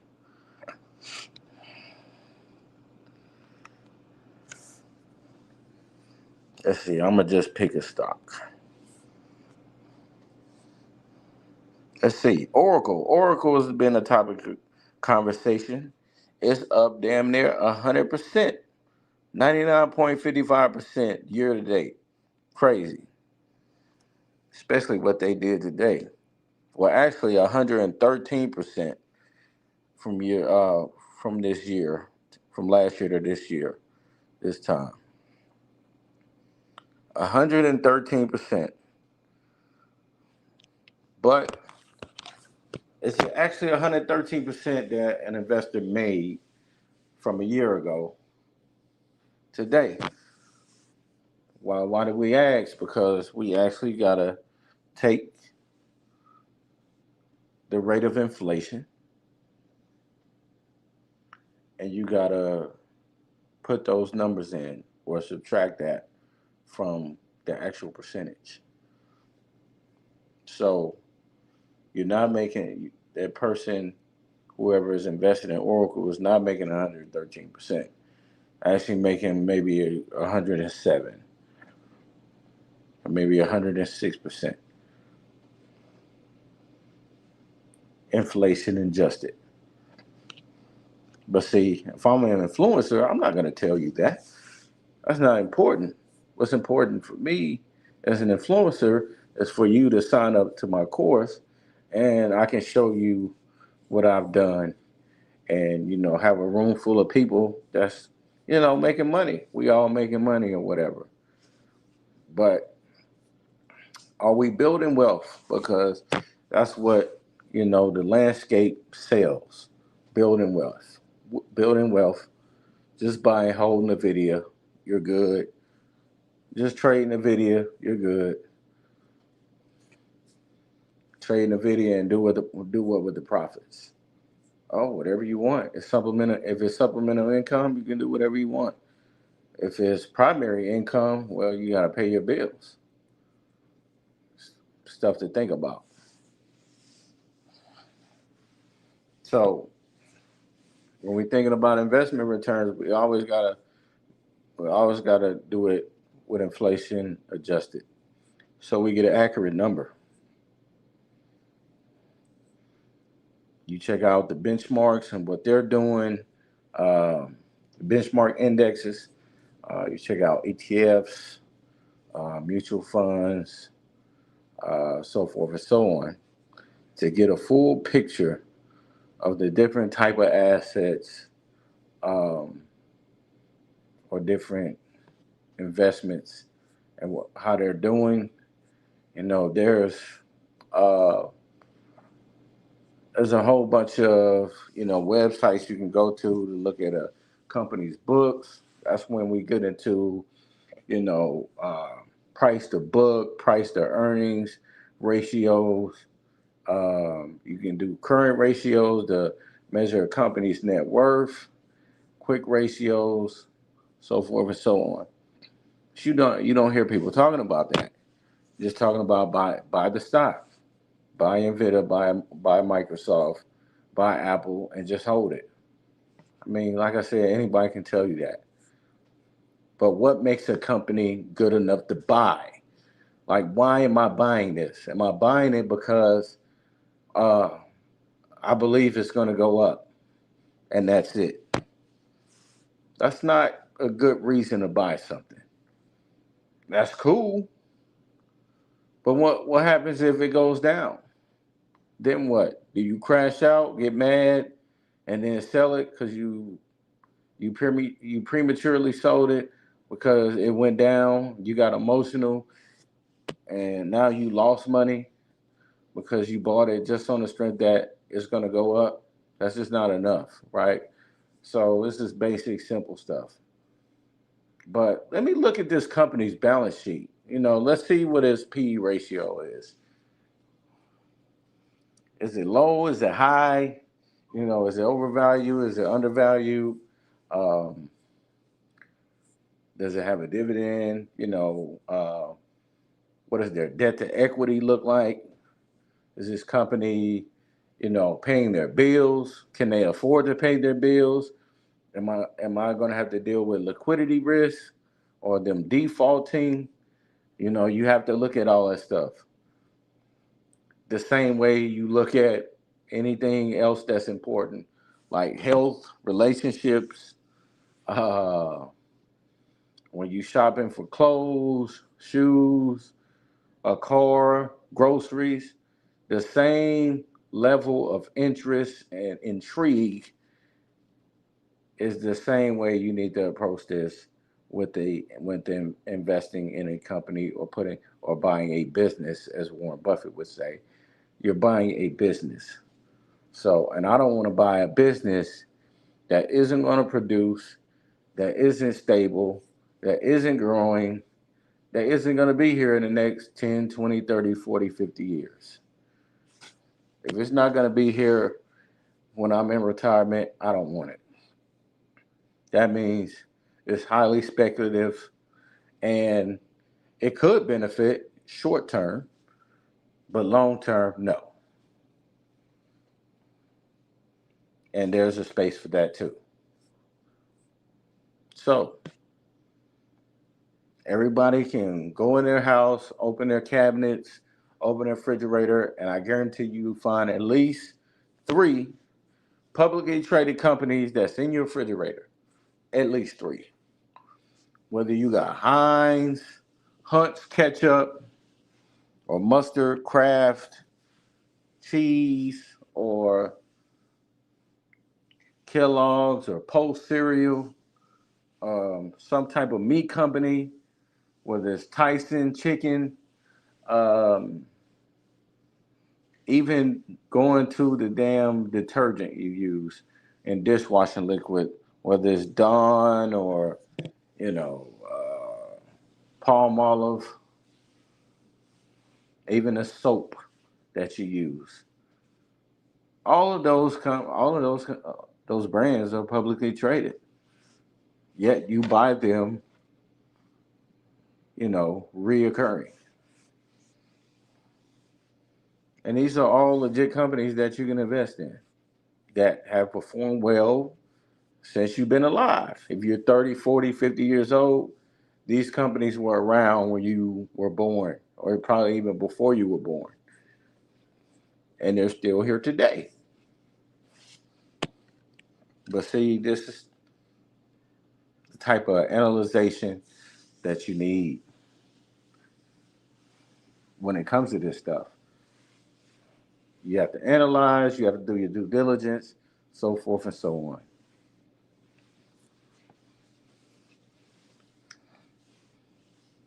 And this is how the rich get richer. They teach these principles to their kids, to their grandkids. And guess what? They just repeat them. Repeat them every generation, every generation, every generation.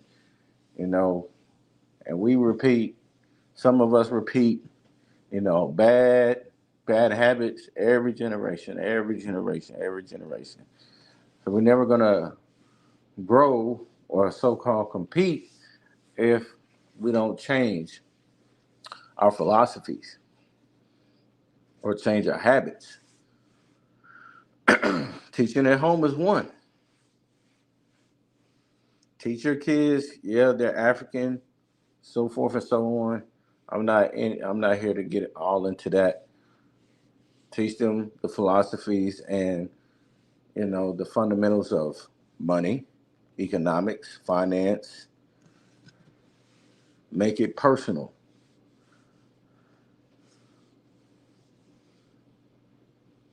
Give them something. Pass that down. We can do more than just passing down, our history and our culture. We can make finance, the literacy of finance, those intangibles part of our history and our culture if we teach them that.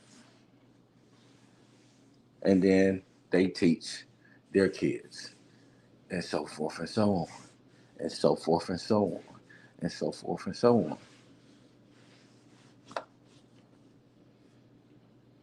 Got to prep the next generation. Okay, Monica, Yes. I need a willing participant. What are you doing? Wait, hold on. Give me 5 minutes. Okay, All right. so I can't see the chat. I can't see if somebody's commenting and telling me uh, if they agree with some of these concepts, or we got questions or whatnot. Uh, but that's kind of my spiel. Um, just dealing with real world, real things, uh, and really just trying to educate, get better, get sharper. Because I'm telling you, man, this this world that we live in is very chaotic. Um, like even today, the dude he got sniped. He got sniped. Man, that was some that was some pure accuracy, man. Shot in the neck. That was that was crazy.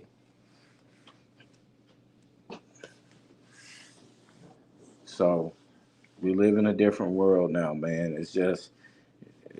You got to stay vigilant. You got to stay sharp. You got to be ready for anything because it's just getting crazier and crazier year by year, year in, year out. It's getting wild.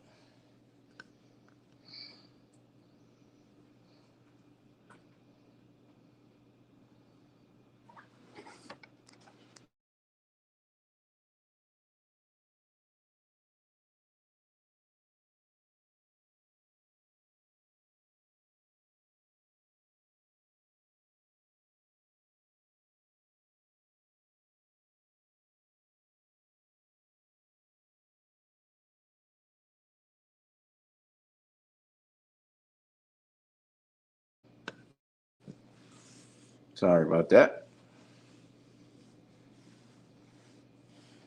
So retirement is real. Um, you at least want to make it there, but at least plan to get there too.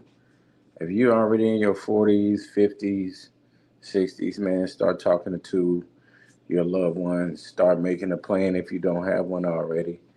Write it down. Uh, get with the proper people, an attorney, financial advisors, financial planner to help you, you know, create this roadmap and how you want things to be after you leave this planet. That does matter. Make sure you got that stuff in order so your loved ones don't have to be scrambling, um, trying to find out what you got, what you own, you know, having to go here, go there, and trying to get your stuff together on your behalf because you are no longer here. So that's why um, a beneficiary is important. Having beneficiary is important. Having paperwork is important. Um, Having these things designated if you have assets, making sure those are designated to the right people and who you want to have them to look after is important. Your assets, that is.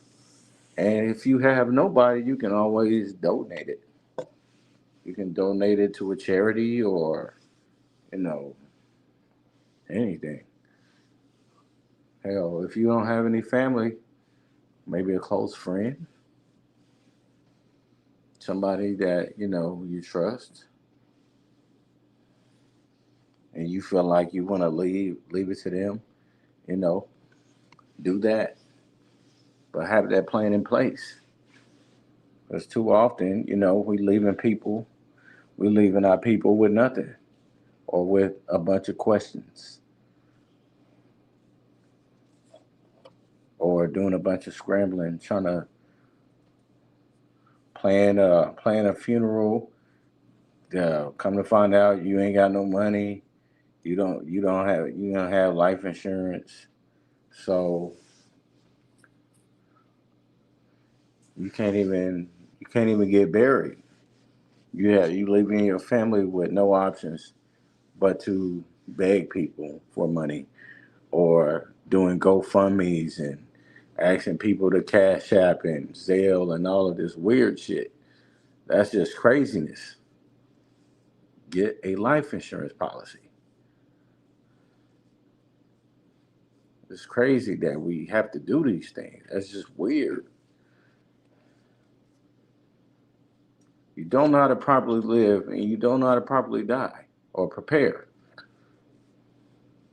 You don't prepare your children, you don't prepare your grandchildren, and so forth and so on.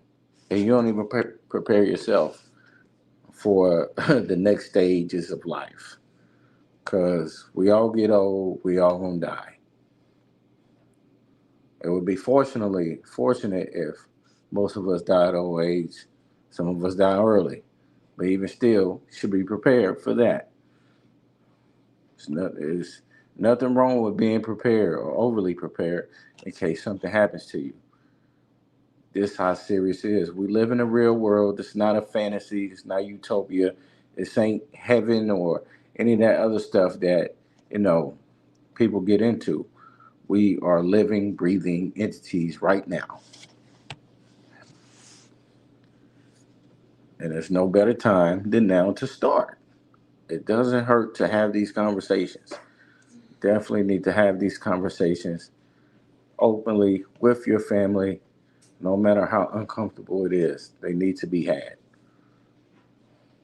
Please, we have to start doing this. This is what's important. These are the type of conversations that we need.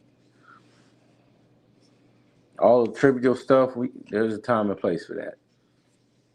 But it's time to get real. It's time to get serious. It's been real. It's been serious. But shit is not a game. It's not a joke. Uh, and you have to be the change you want to see. So please, let's do better with that. Uh, there's plenty of resources out here. Um, I get it. Professionals are expensive, but if you can find the money to buy some of the stuff you don't need, you can find the money to put in it to make a good investment into somebody that's going to teach you how to do this stuff. Or even if you have to be an autodidact and do your own research and due diligence and gather the information needed, then do that. You know, but at least get a professional's opinion or have a conversation. Sometimes a lot of people do free consultations. Uh, just to get you an idea of where you're at, what you can do, and knowing how to make your next moves and decisions. It doesn't hurt to do that.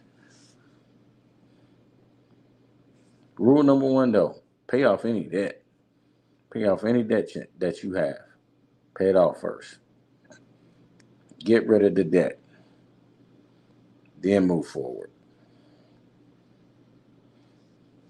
Because people be having student loans debts and or credit card debt and be talking about rewarding themselves by going on vacation and spending thousands of dollars. That's insanity.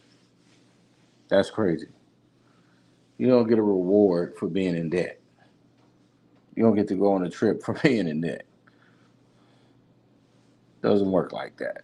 That's why you still in debt.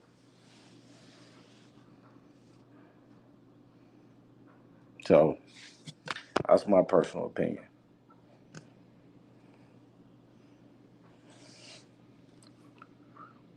I can't see the chat. I can't see no questions, no comments. Um, Mo said 5 minutes, and it's been out. It's been more than 5 minutes. I wonder where Brandon is, where Price at.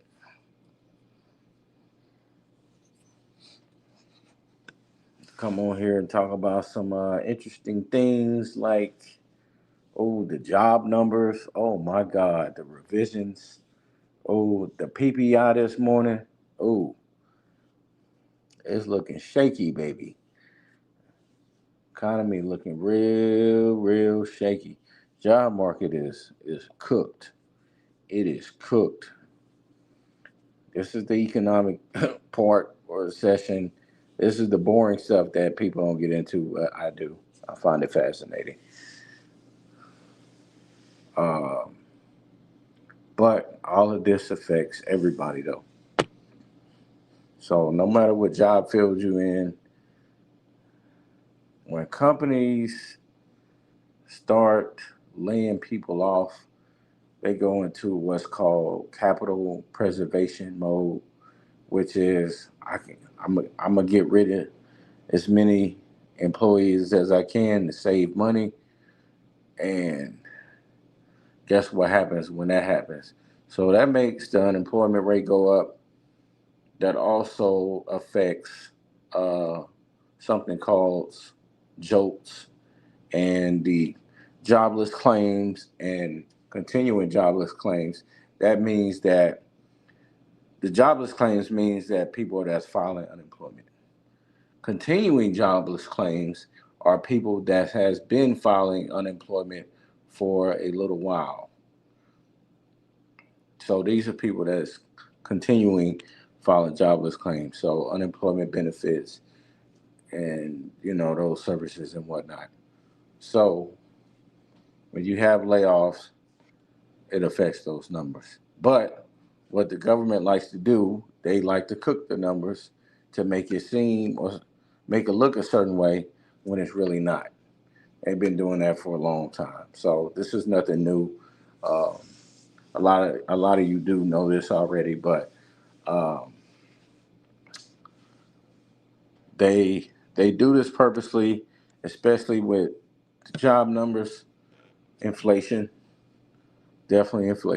definitely with the job numbers. That's why they have something called a revision, where they revise the actual numbers, but they Okay. do this after the fact.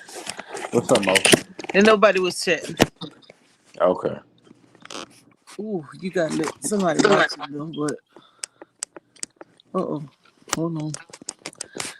Get my volume back up. Yeah. So what Jolts is job openings and labor turnover surveys. So everything has data behind it or statistics. So when you hear jolts or unemployment, uh, continuing claims, jobless claims, that's literally talking about the job market or the labor market and what that looks like.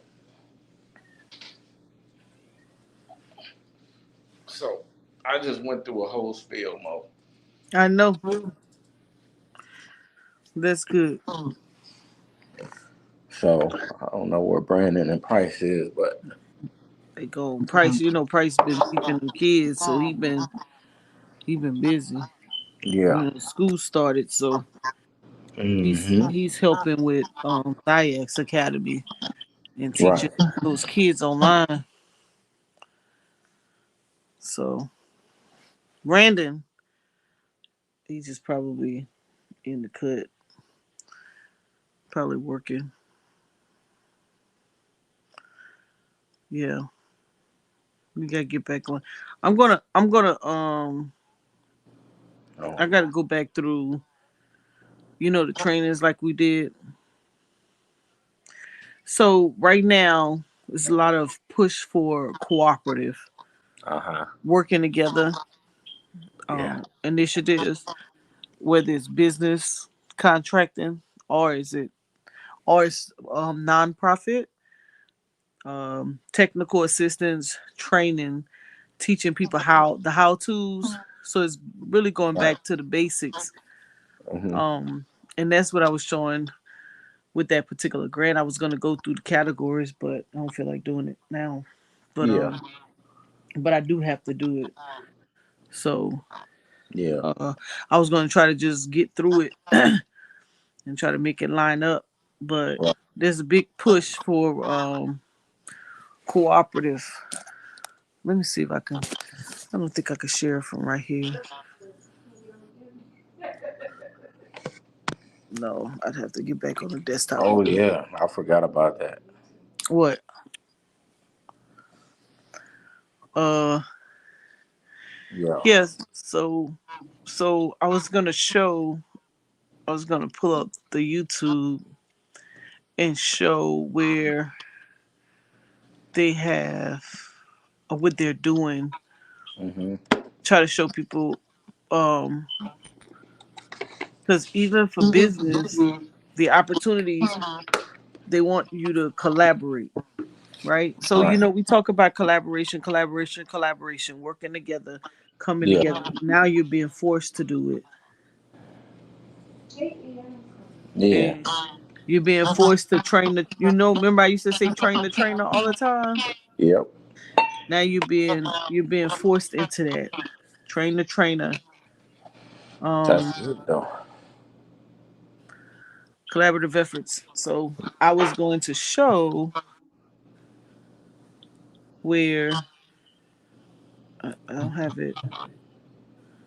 Um, how I was going to show how the day that they started posting those initiatives Hmm. to show how how we say follow the money, Yeah. to show how you could see where they recently started posting videos, and it was leading up to the day they dropped that funding opportunity. Right. It's crazy. You know, it's like 13 days ago and they started talking about it. What is cooperative?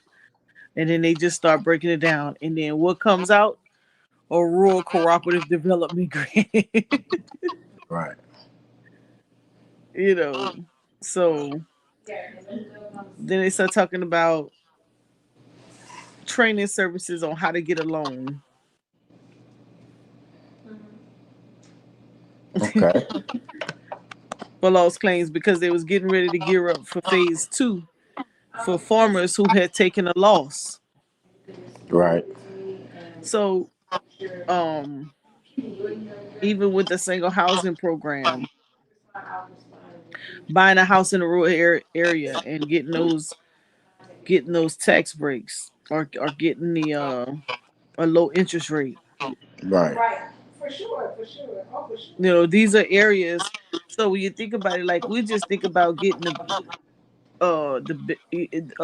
neighborhoods in the suburbs or in the urban areas, when in actuality you can go right outside of the city into the county, into the rural area, and get you the best bang for your buck and a low interest rate.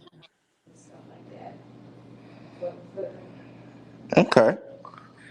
And you could go through. So people only know about FHA, and the Oh veteran yeah. Yeah.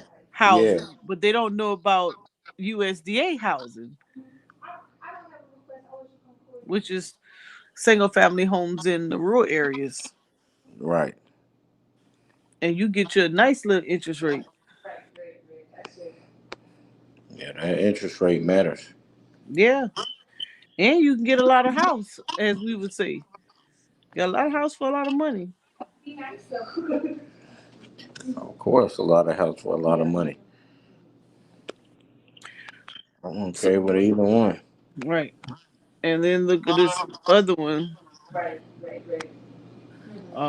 Steps to starting a cooperative. What is a cooperative? Steps to starting a cooperative. They they was leaving all the breadcrumbs. Oh, Tips for breadcrumb. confident credit underwriting. Cause they about to drop that money. Right. Existing dwelling and repair escrow requirements. This all happened within 3 weeks. Dang. Multifamily housing partnerships, refinance loans. All these videos drop. That's how I knew they was getting ready to put some money into the farming area Right. or into rural areas. Hmm. But most people, and I know why they live in cities because that's probably where employment opportunities are. Yeah. Oh yeah. That's always gonna be a Yep. reason. Or probably transportation, access to transportation. Hmm. But the other thing is getting that skill set up because we showed what's being built, and that's the AI manufacturing companies Yeah. Yeah. or data centers. And And data centers. Yeah. get your engineering skills up, your data skills, your cyber skills, your security skills, because that's where the money at. As you can see, we showed what 28 in South Carolina alone. Yep. I can imagine how many Texas have. Shit, probably more than that. We can probably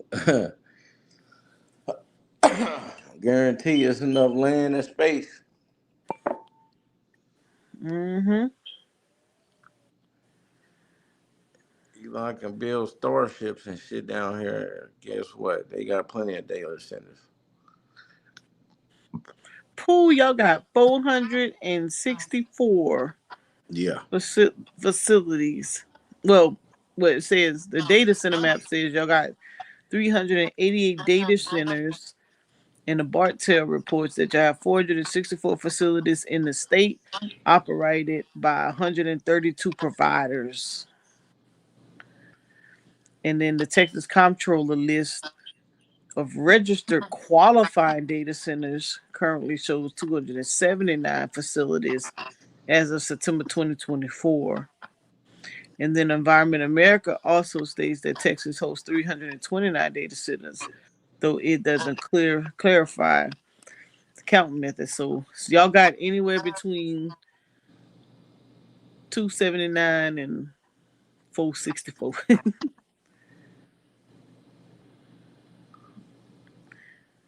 Yeah, buddy. Y'all got a lot of them. Hell yeah, of course.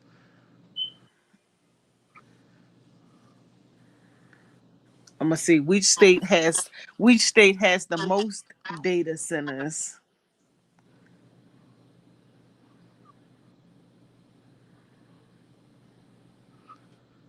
Oh, we. Let's see. Virginia, they have 663. Virginia? Yep. Then That's crazy. California and Texas ranks next. Texas estimates anywhere between 150 to 350, and California has 200 plus. That's, Wow. that's accurate. Wow. It says two states are winning in AI. You got, who are they?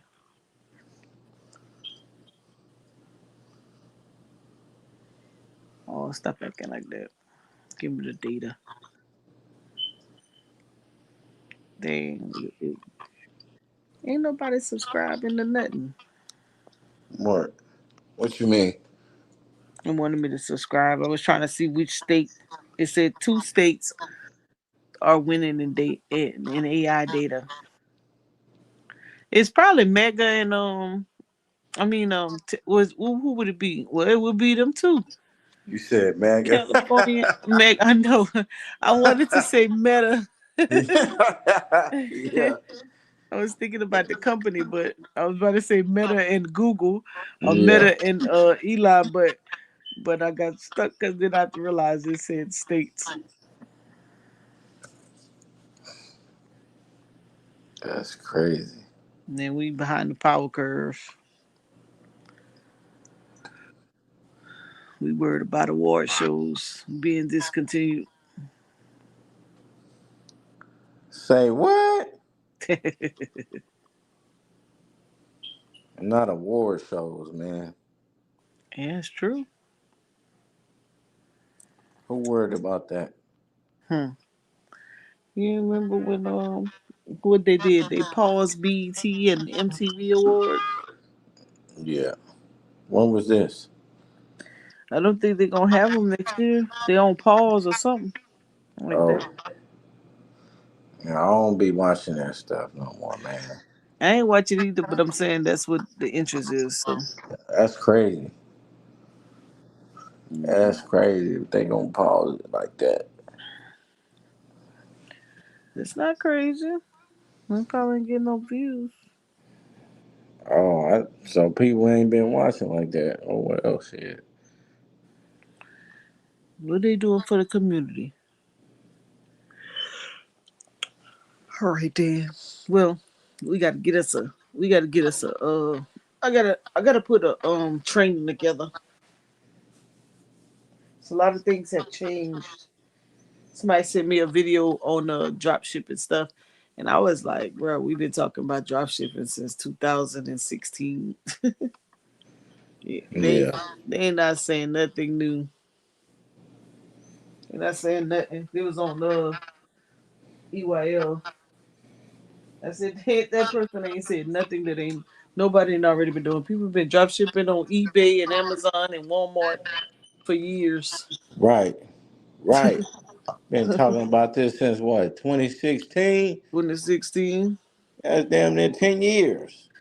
and gave you the real way on how to do it the correct way Right. and protect your interests. Make sure you know who you get money from and how to get a receivable company and everything. We Right. had it laid out until knuckleheads start trying to run game on us shit. So we stopped teaching. Right. You know, you try to do the right thing for the people. There's always one. Yeah, man. Niggas, man. Hmm. Oh, what dude said that shot another video? I still got a lot of I still got a lot of his video clips. He said this nigga polite told dude. No, dude said he said he said we made us niggas. He said polite was like, what you mean we made us niggas? It's like, what kind of crazy shit is that? He was like, no, we did make us niggas. Because niggas be wilding now, man. I'm telling you, it's just like I'm just scrolling through Facebook right now, just looking at. how this this dude Charlie Kirk get murked. Got a lot of these dudes mad. I say bothered because they making multiple posts about him. Multiple. It's up and down their timeline. I'm just like, y'all feel this much about a person, and but you claim to be better or f this person or f the white man and all this other stuff. But you making your whole day about him. Mm. This is insane to me. I'm sorry.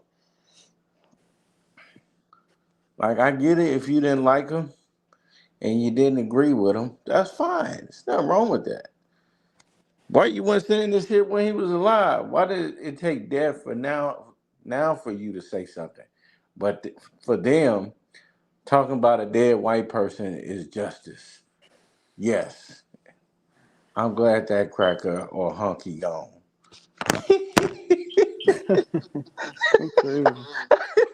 I'm sorry, man. It's funny, but it's just like, oh man. But when your family member or somebody get killed, you looking for compassion. That shit crazy. Mm. Yeah, boy, it ain't gonna never get old, boy. I'll tell you that much. But they still building these data centers, and these niggas still talking about, oh yeah, I'm glad that cracker dead, that hunky dead. This shit killed me, man. I'm sorry. Mm. It's, man, listen, I am flabbergasted, but not surprised at the same time. Mm.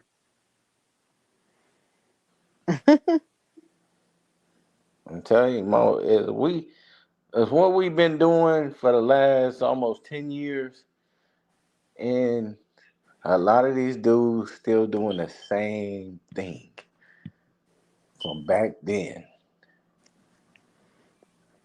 Nothing changed. Nothing changed.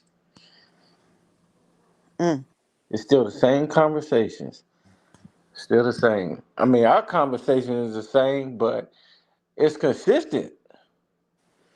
It's it's growth with it. Yeah. You know, all of that extra stuff, man. That's the like. Listen, I watch Garfield Channel. I be laughing at Tazar Yaknem and when they be debating Christians and stuff like that. Hell yeah, I be watching it. But guess what? It's got its time and its place. Mm-hmm. But at least you know I got my investments. I got you know work out every day, trying to get money, trying to get educated, trying to get more skills. Hey, Trying to learn that's and why I learn. like. That's why I like Shador. He on that sideline riding that pine, but he making more money sitting on the bench than people who get in the game.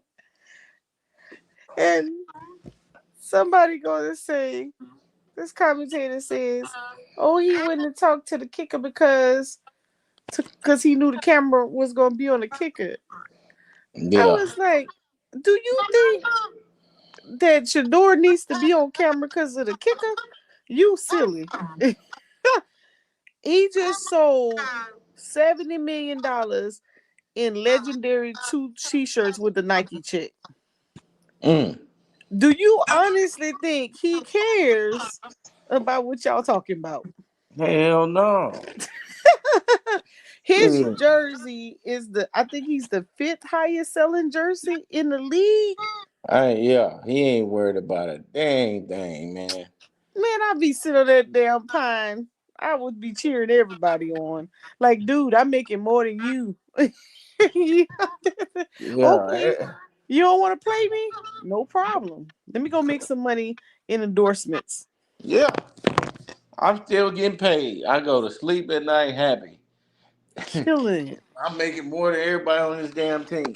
They said Shador Sanders Nike logo shirt smashes sales records with a jaw-dropping 70 million sold out in just 2 minutes. Chris, 2 minutes? Yeah, I ain't even know about that shirt. 'Cause I would have been grabbing some to resale. Yeah. How Yeah, did he 2 minutes. achieve this unprecedented success? Easy. Y'all act y'all turning y'all back on him, and guess what? People saying, "Oh yeah, well guess what? We're gonna get him paid." A simple Exactly. shirt. Man, when them matter of fact, I'm glad you said that. Matter when them white and gold Nike Diamond Turf 96s dropped, Mm-hmm. uh when he was still at Colorado, Mm-hmm. because he was doing a shoot for that. Mm-hmm. Shador was. So, he had the shoes on, he had the gear on and whatnot. When they dropped Mm-hmm. those shoes sold out in 2 minutes. I remember because I was trying to get some. And I missed out on them because I don't know what happened. I missed out on them. They sold out so fast. And I'm just like, first of all, he already got money. Big He money. don't he don't need no damn NFL contract. He don't need to play in the NFL. He got money. Nope. Just want to play. Yeah. So these people be killing me thinking, he finna be feeling bad and be feeling down and out. Man, he probably made enough money in endorsements that he'll make for the next 5 years off of his contract, Yeah, his NFL contract contract. is only 4 million. Yeah, that ain't He's nothing. he's made his jersey was at $250 million in sales. His jersey. He Yeah, made 14 million. I think it was 14 million off those jersey sales. yeah. All he had to do is stand on the sideline. All he has to do is stand on the sideline and make sure he got his Nike gear on. Simple. That's it. People, That's it. people don't understand, man. Them endorsements, man. And that's and that's a form of nepotism that we should be doing in the first place. Yep. Yes. Dion passed that down to Shador, and look what Shador doing. He capitalizing off of it. Yep. And him and his brother making a movie now. Yeah. So, and it's not to say that other people can't do that. Yeah, you can do it too, in your own way. But this is how you shut up the haters. Big time. Big time. That's a huge shut up. Yeah. Can you Listen, imagine? man, that brother, that man, he sleep well at night. Oh He's yeah. sleeping well at night. Very well. Like he over here off to the next endorsement. Let me see Exactly. what all endorsements he have. And then look, the haters be like, I can't believe we sit here talking about a fifth round pick. Yeah, because if you don't sit there, you sure won't have them views. Your channel went up because you start talking to him. You got subscribers. Right. So one guy could say, he said, I guess we should go back to talking about Shador so you can get some clicks. I'm like, nigga, you getting a check? Yeah. You in You the check sure by talking you about sure another getting a person. check. Right. Which Yeah. is crazy. Let's see what he got. He got um So his NIL evaluation right now is 6.5 million, while his current network is around 4 million. He holds endorsement deals with major brands like Nike, Gatorade, Mercedes Benz, and those are the most Who? lucrative Mercedes Benz. Okay. But I think he also have KFC. I think he has some others too. Yeah. Because I think he got KFC. Oh yeah, here it is. He got Nike, Beats by Dre, Google, Gatorade, Mercedes Benz, Brandy Brand, Urban Outfitters, and Okos. Okos? I don't know what that is. No, no. Yeah, but I think he also has KFC. You know, they stay at KFC giving out food. I don't know. Mm. Yeah. Yeah, they brought them wings and wedges back. Mm-hmm. You might have been promoting that too. Yep. They like the fact he got that and then I think they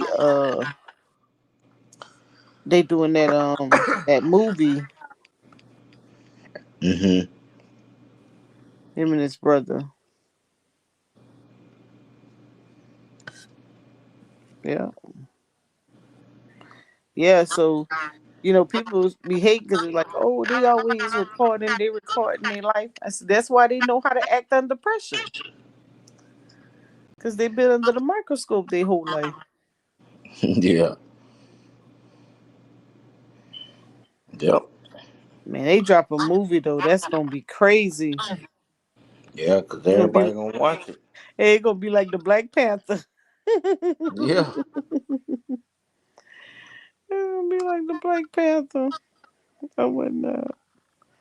Yeah, but with those type of opportunities, like how to create an opportunity in the midst of your triumph, like can you still create an opportunity, or what other opportunities should you be involved in while participating in whatever market you in?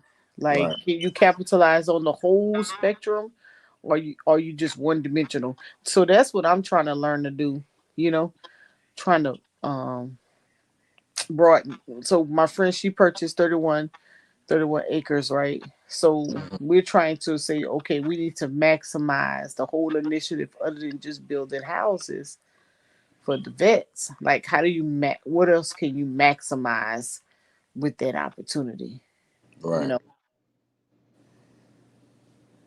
and so that's the kind of brainstorming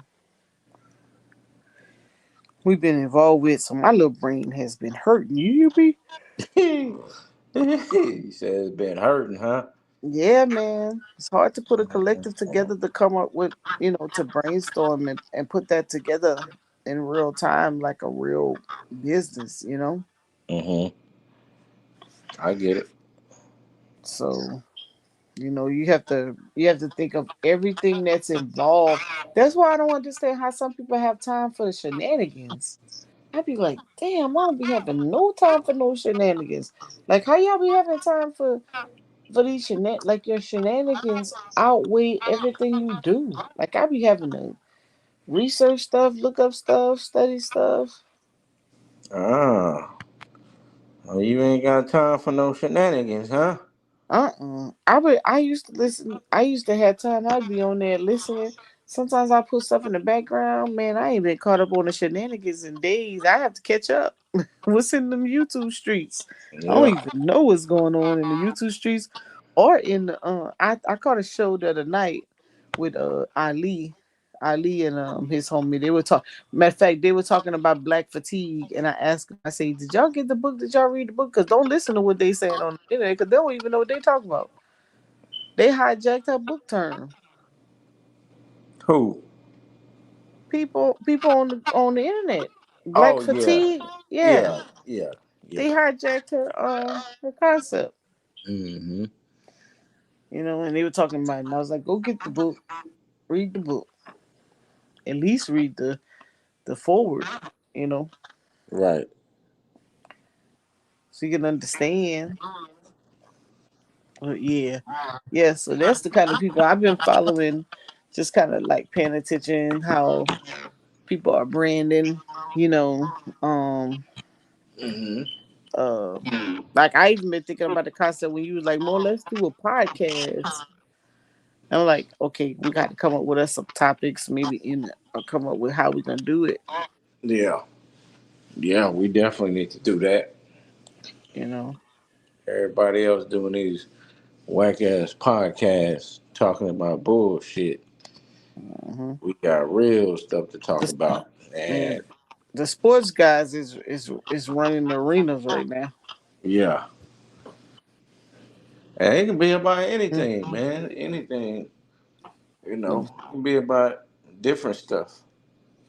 Like we talk about grants, we talk about environmental justice and environmental science and, weather, storms and, and investments, financial advice, sports, mixing sports with business and like you just got through talking about, all Shadur's endorsements.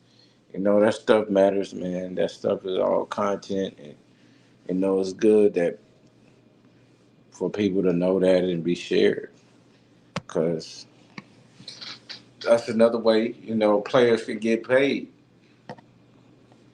Especially athletes with college athletes with their NIL deals and them making money for their likeness and jerseys and all of that stuff. All that stuff matters.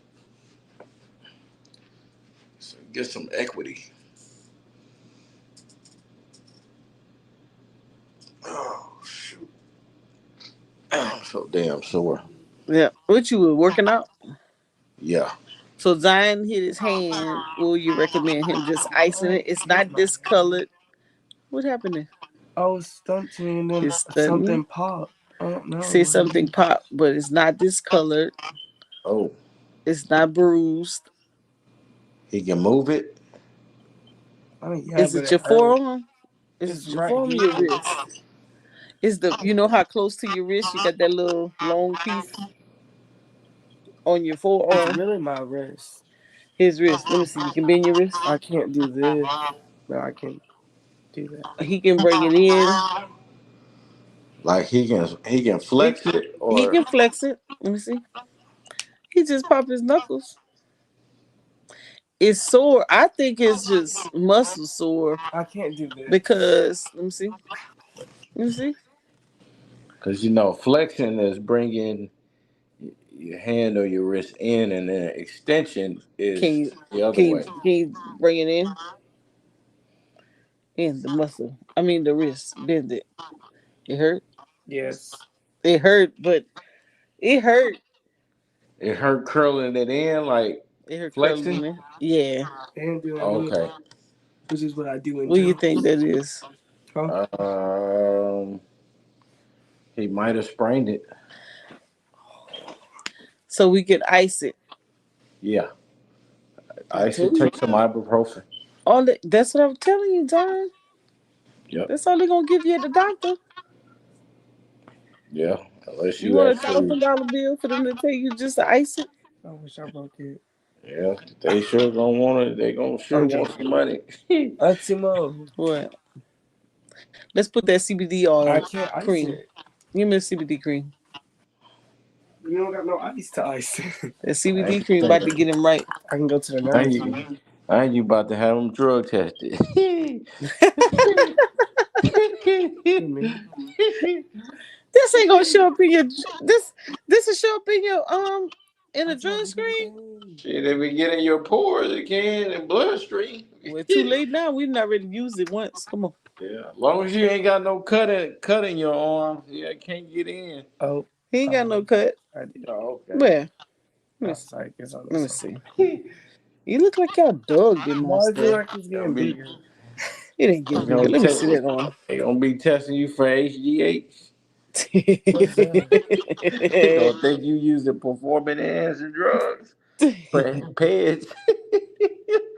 You using performance drugs? Yeah. Say And no. they always See, my doing that auntie shit. had these. My auntie had this cream, and I thought it was Bengay. Wait, I used Bengay You use Bengay at school? for cheering. It Really? made it worse. Bengay? Yes, it started hurting even more. So then I taped my wrist. Yeah. That didn't do nothing to me. Yeah, you're gonna have to We about take. to get you. Ow. We about to get them right.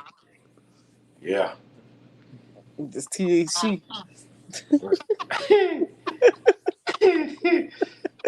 Going in with it. Don't call Oh the peoples on me. man, you gonna Don't send call the Zion to peoples. school? They gonna drug test him, man. Don't call the peoples on me. Why are you trying to give me drugs? I'm No not giving you snitch. no drugs. Don't listen to Chris. Look at that face. Zion, man, don't go. Man, just act discreet when you go to school. It's a cream. He ain't gonna be able to. He ain't gonna feel nothing. Mo trying to get you caught, man. He ain't gonna get no card. Yeah, buddy. You feel it? Does it hurt? When you go to I feel school, like act I like you can't flip or nothing, so they You don't don't test. feel like it? You can't feel it? It's no. You feel it now? I'm gonna put. I told you. You sure we don't have no ice? we have to go full out tomorrow. Oh, you in trouble. You better not go. Man, I'm gonna act get like hey, replaced. act like you can't flip or do nothing, so they don't drug test Or you. they gonna replace his ass. Competition Oh, coming up. hey, boy, Mo trying to put you in a compromising position. I'm not putting him in a compromising position. She He gonna the put one that. messing this. She gonna You, put that you on can your tape it. arm, man. And it's gonna seep You know, for in. practice, you might have to start taping your wrist for practice. Yeah, you gonna have to tape it. Yeah. They got I have athletic ankle tape. braces. I need to buy Yeah, new. let's say you want to go get a wristband. I mean, a wrist thing, Where's that at? look like a brace. Yes. Oh, I don't think you broke it. I know, but I need a wrist You need thing to so when I ice it. tumble. You need to ice it. Yeah, Okay, where do if we you get the broke wrist it, it thing would He, at? be swelling. It would be yeah, I told swelling him if you it's not broke it. even swelling. Where do No, we get it's the not wrist thing? swelling, and it's not discolored. Timo, where do we get the wrist thing at? From Walgreens, we go in the morning. Yeah, Let you me just help you. probably sprained it or strained it. It's either a strain Walmart or a Walgreens sprain. don't open till. You might have to go to Walmart to get one. It shouldn't be severe if it ain't swelling. Yeah, it ain't swelling and it's not Well, it's not discolored. severe. It just hurts. Yeah, Yeah, he just I lay barely. down, and then when I like try to get up to get something, it hurts really bad. Then it goes away. Excellent. Now you wear a scarf. It. I can wrap you with a scarf. I don't have a yeah, wristband. yeah. You just need it wrapped. Wrap it with a scarf. Yeah, that's Excellent. Now you wear a black scarf. It. I it's need to put some of it's this on gonna my knee. I need to stiffen right. up. It's gonna stiffen up, especially when you laying down and not moving. It's gonna stiffen Hey, I up. So, got that good stuff too. yeah, I don't know, man. I You got talking that about? good stuff from Vegas. Oh man, you done brought some weed from Vegas, man. You got some CBD from Vegas. Now you trying to jeopardize the kid, man. Come on. I ain't jeopardizing Come them. on, man. You only what? How old you Hey, live? we gotta get this 16? soreness out. Yeah. We gotta be sure. Does it work? Mm-hmm. Yeah. Boy, it got. Boy, this is good stuff right here. 270 mg, Oh man. 90 Outside mg high as hell. THC in the wrist. Yeah, I told you it may seep in. That nigga gonna be knocked out in a minute. And they gonna put him to sleep. Y'all don't call the peoples on me. No, we don't do that now on the weed. They more than Gator Boy. Gator boy THC. Gave him THC. I sure did. You finna be walking around, his eyes all glossy. I put that on my knee. Oh, you do? Yeah. It works? Hell yeah. Knock that pain right out. Damn. Boy, Yeah. this that good stuff, boy. Only 270 milligrams? Yeah. 90 milligrams of THC. Yeah, that ain't bad at all, actually. Mm-hmm. What is it called? A wrist what? No, huh? What is it called? This is a wristband. No, what is the thing called that you gonna get me tomorrow? Oh, a wrist brace. Which Walmart we going to? One by Little Yeah. Caesars. Mm-hmm. Okay. All right. Come on. Is Sanaa going with us tomorrow? Yeah. She gotta go. She got class. Man, I think I should have went through the horn. I don't even know how to do this. I you think don't know how to rap? did it hurt? I'm using a bandana. Oh, Does it hurt? Do I need to come down? Hold on. I don't think we need to wrap it. Do I need to make it wider? just get an Well, what ice happens pack. if I go to sleep without a wrap? You don't want it to move. Want what to move? You still, you need Come on. a ice pack though. Yeah, that's what I was telling you. We don't have no ice. No. Your thing broke. There's no ice in it at all. No. You Like didn't even check. it don't even do ice. What do you mean I didn't check? I check every day to fill up my water bottle. Oh, Hey, somebody broke the ice maker. Zion lamb. It was not me. I don't even use it. Rootless Zion lamb. How did I break it? I woke up one day and it just was not open. And then your water stopped working. You need a new Damn, refrigerator. That refrigerator is old. That refrigerator is not old. Yes, it is. No, You it's had that not. since 1985. No, I didn't. I wasn't. oh, Man, I was in elementary in 1985. You silly. He tripping. Don't listen to Zion. I purchased that refrigerator the year before y'all came here, and y'all broke it. The Destructed first it. time we came here? No, the second time, 2023. I Exactly. That purchased was it in long ago. 2022. It was not that long ago. You need you one of those big ones so when we go grocery shop, we fast. I'm not getting nothing. Spoken like the person who don't buy the damn food. You getting the job. I got weightlifting on Friday. You getting the job. How am I going to tell him I can't do it anymore? that's funny. You gonna tell me he getting a I just, job?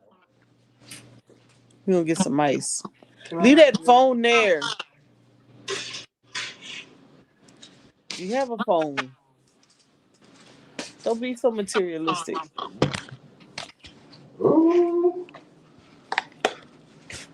Don't call him materialistic. No. Okay, Oh, you can't do it? No. It's hard. Oh, you're in trouble. We're gonna have to get some ice tomorrow. And you can ice it all through school. I tried to play it off today. And then work on. Because she was like, why did y'all stop falling? I was like, she was like, Zion, you need to get there faster. And I was like, okay. And then every time I tried to get there faster, my arm started hurting and it started shaking. So it would just fall every time. Then I taped it. Then she told us to tumble. And I was like, oh no. And then she saw me not throwing my tumbler. It's confused. I'm still even so Feeling good, boy. I know, but there's 3 All right. people hurt. 3 people hurt. Well, my flyer comes back Friday. Mm-hmm. And then the other girl comes back Monday. She sprained her shoulder. And Tinley sprained her ankle, but she's coming back. And then I got into the car wreck. So I couldn't start with them. Mm-hmm. Jeez. We'll be all right. We're gonna get some ice in the morning. And I might have to go with Coach Haney to get my pants altered. Take a S. Altered? Oh, yeah, okay. To get my when? But that's size, right? Yeah. Like for them to, I don't know when, but. All right, Chris. Zion is in auntie mood now. Wait, what did you say? Auntie mood. Man, they Huh? channel got all them damn strikes on it. Who? Me? I got strikes? Mine. I know, because you be over there trying to play them documentary. That's crazy, and they be from my damn channel. Why you? And I know neither one of our neither one of our channels are monetized. Which is crazy. I have to make a new YouTube channel because that strike ain't gonna come off until fucking November. I was like, bro, what the hell?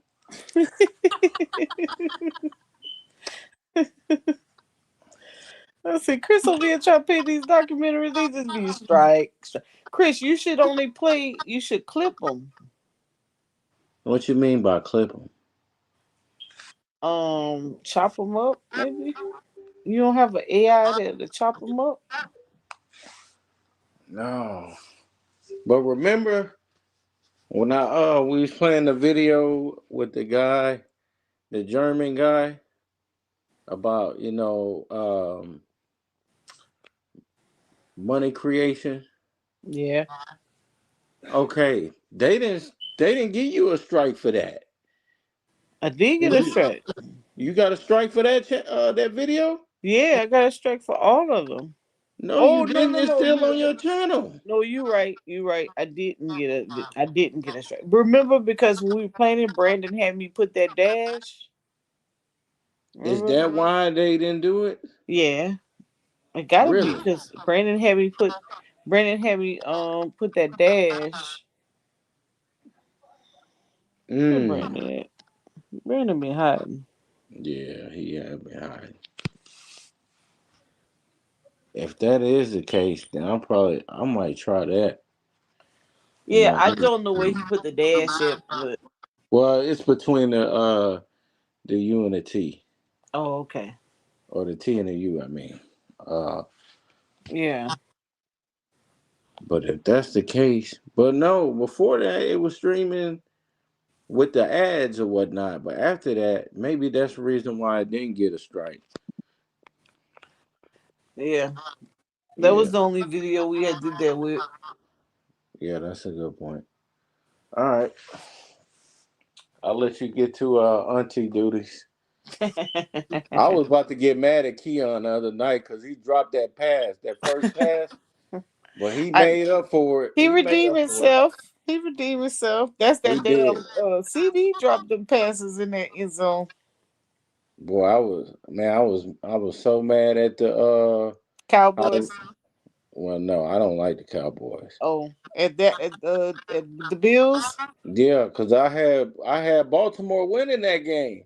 Hey, Bills might go to the Super Bowl, brother. Bill and Josh Allen ain't playing with y'all in these streets. Yeah, if they go to the Super Bowl, I need tickets. Josh Allen is not shit. We man, they don't give out no tickets no more. Keon, yes they do. We don't get no tickets. He give them to his mama and his sisters and brothers. Man, you better get a ticket from your cousin and tell him, listen, you better give your cousin Mo some damn tickets. We gonna jump his ass. I'm going to the Atlanta game and the Panthers game. Oh yeah, cause that's close. Yeah, I mean, I was gonna go to Buffalo, but Yeah, you know, all my cousins, they going on the 28th at the end of September. They going to the Saints game. man. You Yeah, know who in Buffalo though, right? huh? You know who in Buffalo, right? Kayla. Yeah, she gonna want to see Kayla you if about you to go get to. married. Really? Yeah, she had on Facebook she was engaged. Somebody about to marry her crazy ass?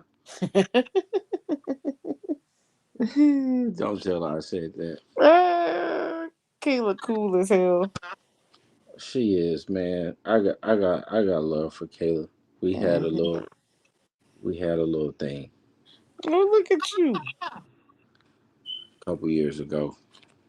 Mm-mm-mm. It didn't shake out though. So, You didn't have to move to Buffalo. oh, I wasn't doing that. Oh, look at you. Ain't shit in Buffalo but white people. You know damn well ain't nobody up there. I, I would come to South Carolina before I go to Buffalo. At least there's black people You come there. down here, Carolina boy. Ain't no money down here. I know it ain't no money down there, but guess what? There's black people there. Yeah, we do have black people. Yeah. But let's do if you ain't busy this week, we can do something structured. Yeah. Just let me know if you got time or not. Um, you saying this week? Yeah, sometime this, well, it's today Wednesday. Well, shit, we I got Thursday through Sunday. So Tomorrow's Thursday. I think Garfield go live on Thursdays. We could do my channel and your channel, I think. okay. Yeah, just let me know if you. Yeah, Yeah. only if you bored. If you bored, then let me know. Yeah. I need to, but I do really do need to put something together. I really need to I really needed to get through this walk through these grant pieces and fix it. But shit, Yeah, I got tired. They I get it. interrupted our flow. I got tired, but I think that concept that I was rolling with when we was Mhm. putting together Yeah, is a good concept. It's a good framework. yeah, I So agree. now, so now I just have to now I need to work on statistics. Where to pull the statistics from. Right. Yeah, Hmm. yeah, that'd be good. That called a fat headache. So I want to work on that too. You know what I want to work on since you're dealing with estate planning and retirement and stuff. Yeah. I need to look to see so we can kind of complement this. If there's, um, I think it would be. I think that may. I think that could fall under sustainability. Can estate? Let me What? see. State planning? Mm-hmm. Mm, Let's see. maybe.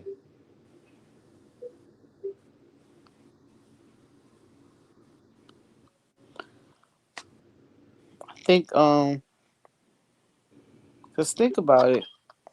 One of the reasons we have issues for the seniors is due to succession planning, estate planning, retirement planning, right? Yeah. Yep, it said it. It said both estate planning and retirement planning can be framed under sustainability depending on how you define it. Right. Sustainability isn't just environmental, it also implies to social and financial resiliency.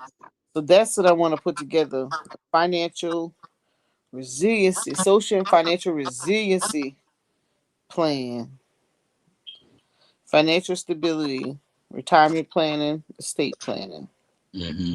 intergenerational sustainability, social community and social sustainability aligned with ESG and broader sustainability goals.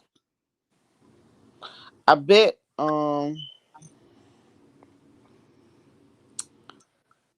this can the sustainability ideas around estate planning and retirement planning. Um, let's see. Watch this. I'm gonna see to me my little wheels spin. Mm. Um,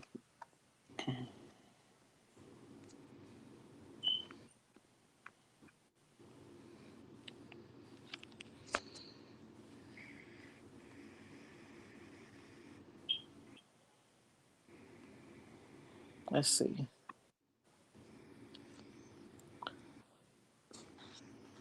Yeah. Look at me go. You gave me something. You gave me something. I was trying to figure out how I'm gonna twist this grant back to make it do what I wanted to do. So I just switched it up. Sustainability, agricultural legacies, estate and retirement planning for veteran farmers. Bam.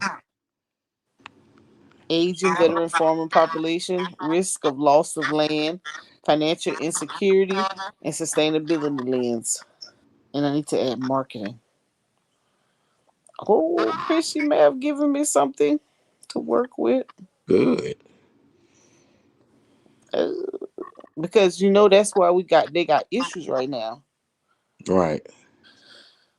Cause think about it. If you were getting all this money from the government, right, for Mm-hmm. farming, for selling your products and selling your goods, and you would rely on this funding. Don't you think that if they understood how to succession, how to estate plan, that they would still be in the game? Mm-hmm. I mean, think about it, right? You have a major farming industry. You had all these immigrant workers, right? You Right. probably was getting who knows how much federal funding for this farmland. You were paying, but the question was the funding, not your federal money that you was bringing in, but the money you were making for selling your goods. What were you doing with that money? A portion of that money, a percentage of that money, should have been going towards your what? Estate planning. Yep. Oh Bing. shit, Chris, we might could do something. Yeah, we might have to go live tomorrow. Yeah. I need to put this together. I think I just switched up my whole thing Yep. Please do. That's it right there. Ace in a hole. because so the grant is for ooh so the grant is for cooperative rural cooperative development, right?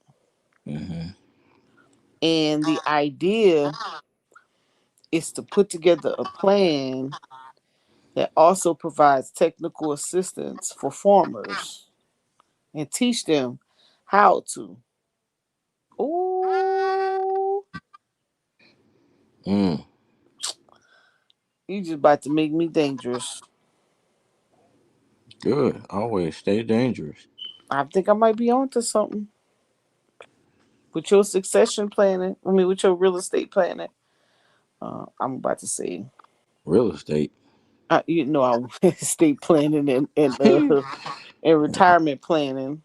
Yeah, we do need some real So estate planning using for sure. estate, and we're gonna do it for the farmers planning and retirement planning for farmers.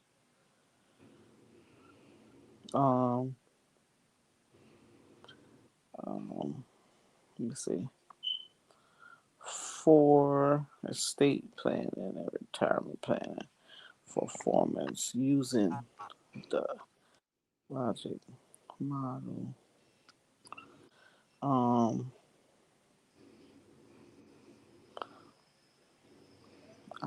for this notice opportunity. Grab a grant proposal. Oh, I'm about to kill it. Oh, you hype now.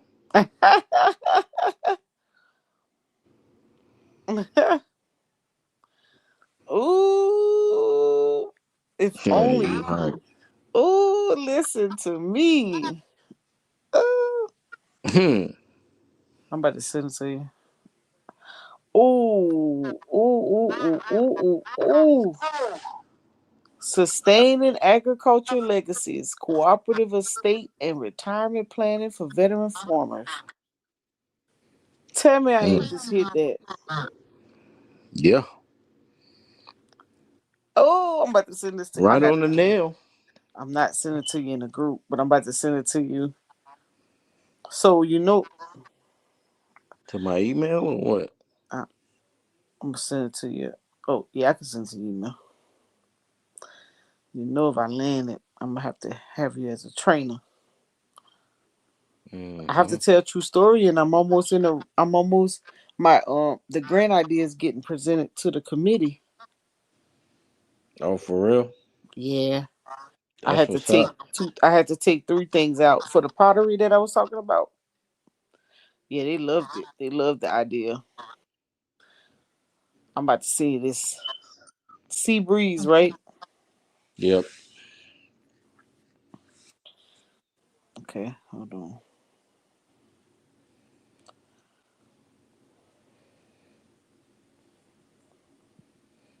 I might get up early in the morning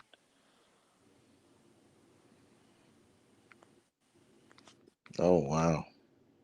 This about to put me on to something right here, Chris. Watch this.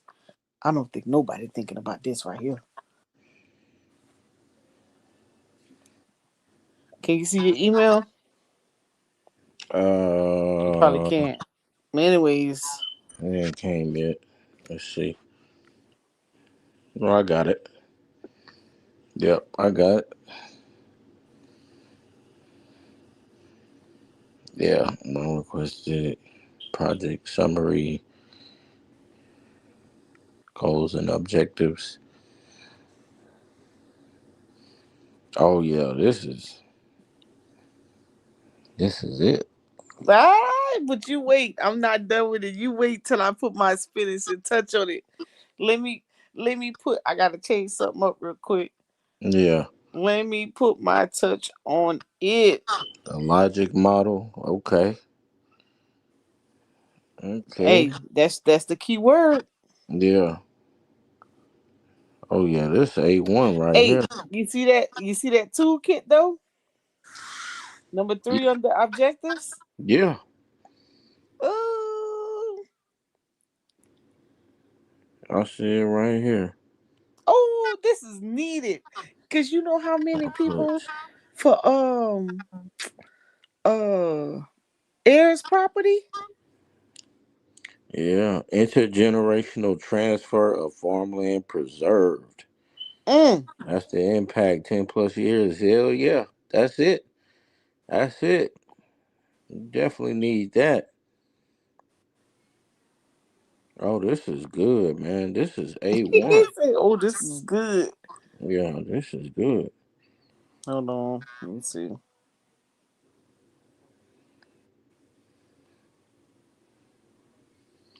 I gotta find out cause this can go into general partnership too. Yep, Cause general partners, they can actually, put the land in a trust. yep. Man, boy, I need 5 million for this. Yeah, this is good right here, Mo. Yep, I see the toolkit, work plan timeline, recruit partners, finalize curriculum, launch first workshops. Yep, do outreach, refine toolkit, document cooperative case studies, publish toolkit, complete cooperative success plans, evaluate program. That's months 10 to 12. Yep, that's a solid plan right there. So Mhm. contract legal and financial experts, $120,000. Yeah, $70,000 for workshops and materials, travel and outreach, evaluation and reporting, indirect admin per USDA policy, matching funds.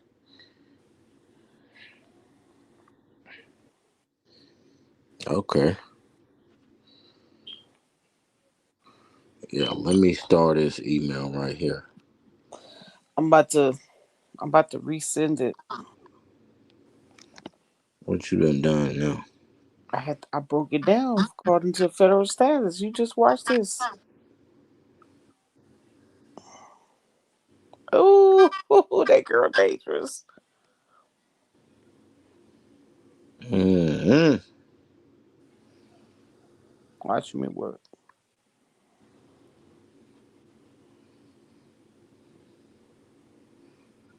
Mm. Ooh, ooh, boy, listen, you got my ass wide awake. Oops. That's what I'm talking about. Now watch. I'm gonna take this because I And already have the grant, and I'm gonna take it. I'm gonna say, make sure that it. I gotta make sure the statistics is right. yeah. Oh, this is hot.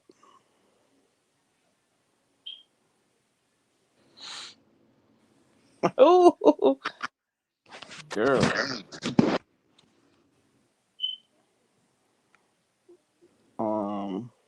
me see.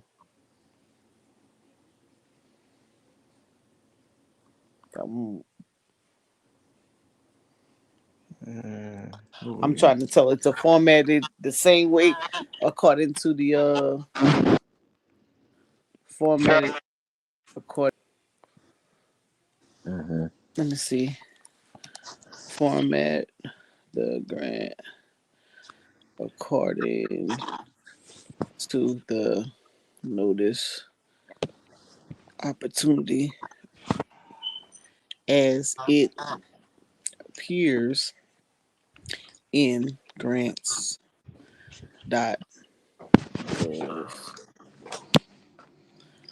Also make it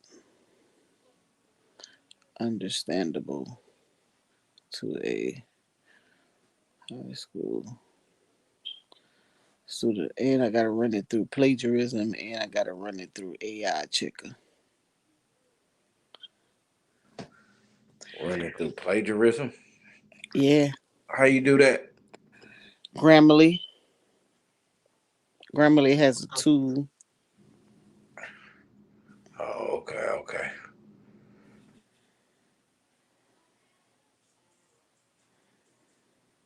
Ooh. Oh.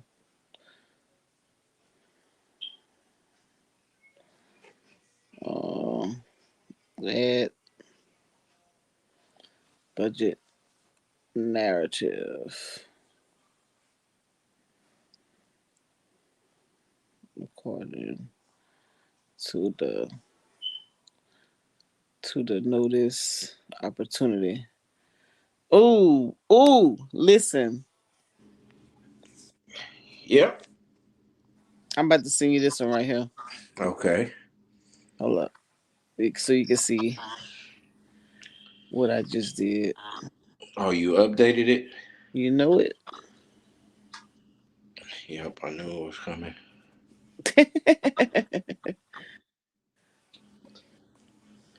Ain't nothing a little tweak or update can do. Yep. Ooh, I'm about to send this to my friend. She gonna be like, damn, girl, you did that. Hold on, which friend is this? The-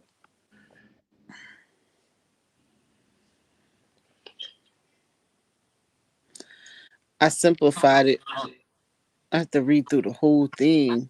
Uh huh.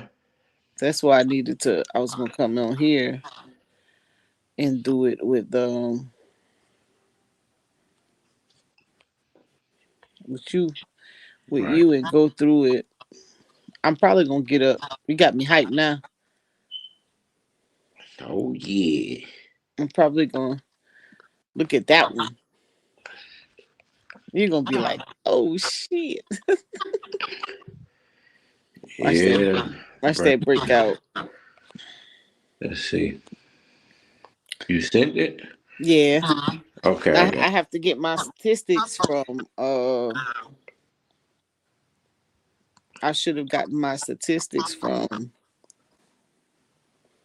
now where's my co-op? Oh, where's my co-op?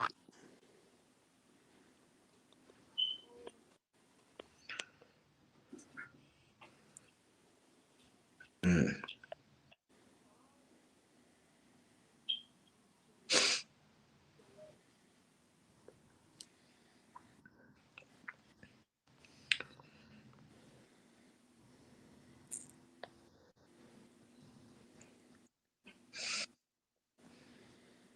You got it? Yep. Looking at it right now. Yeah.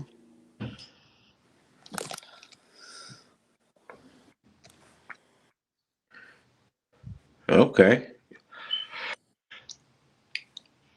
Let's see what you did there. See what I did? Yeah.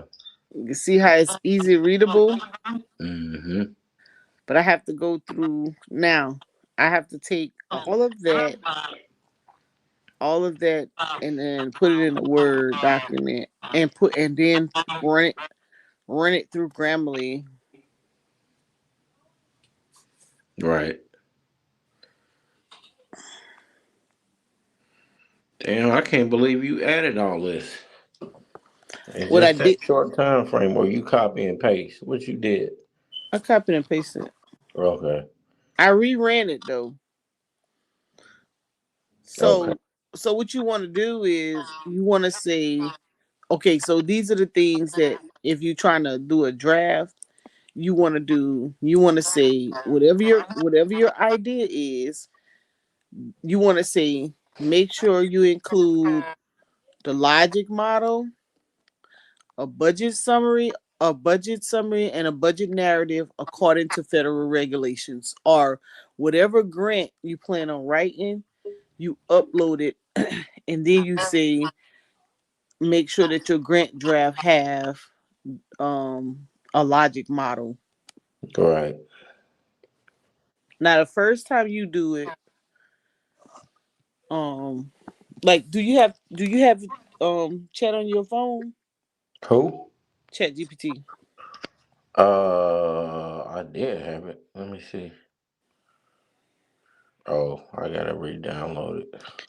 The first time you do it, you may Hmm. not get their goals and objectives. So you want to say, draft a grant proposal. Let's say estate planning for uh estate planning for a podcast. Draft a grant proposal to provide a virtual podcast training for estate planning. Make sure to include the logic model and uh, budget budget summary and budget narrative according to the federal regulations. Right. And then that will give you everything that you see I'm doing right now because it's going to put it in a format. Now, Mm-hmm. what I went back and did was say, make sure that my budget include the number of hours and the rates Mm-hmm. because I know federal regulations, that's what they use. Right. Hmm.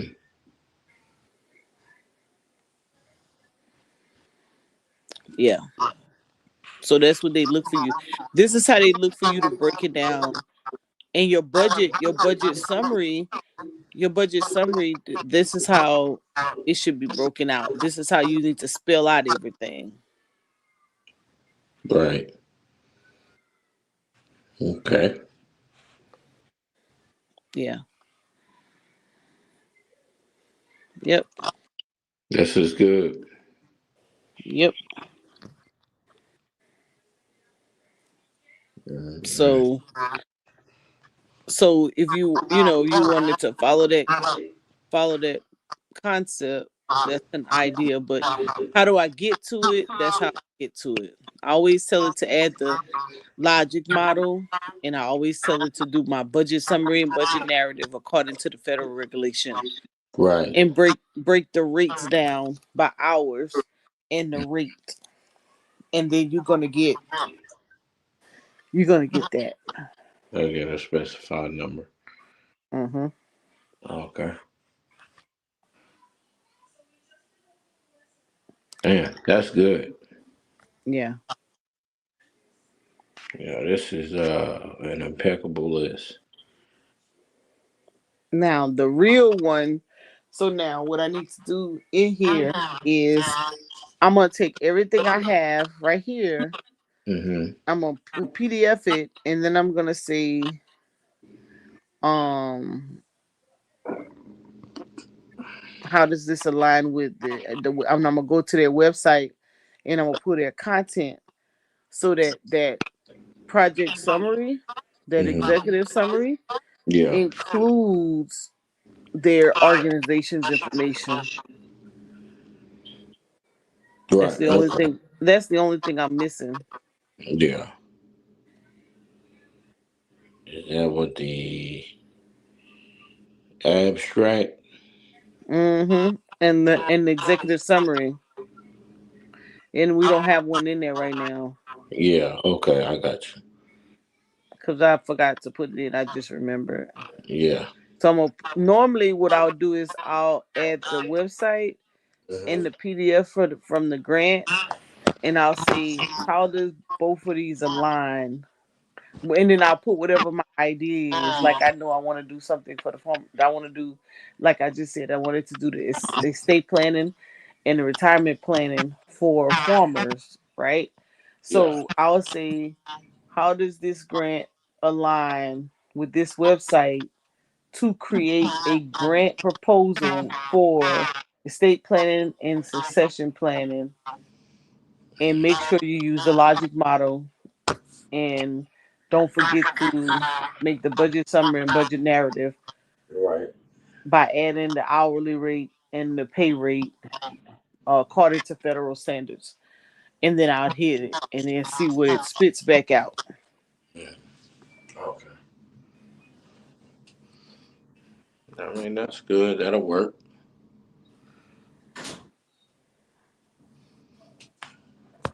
That'll Yep. work. That'll work for sure. Yep. Might want to write that down. Oh, I already have it. I got me a whole little statement. I Oh, sent it okay. to you. I sent it to you before. Probably if you search my email, you Yeah. probably see it. I sent it Okay. to you and Brandon, my statement on how I come about the grant content. Oh, okay, okay, okay. Yeah. Yeah. And you don't get many emails from me, so you should be able to find it easily. Yeah. Yeah. I can just type your name in the search bar. It'll come up. It'll come up. Yeah. I can do that.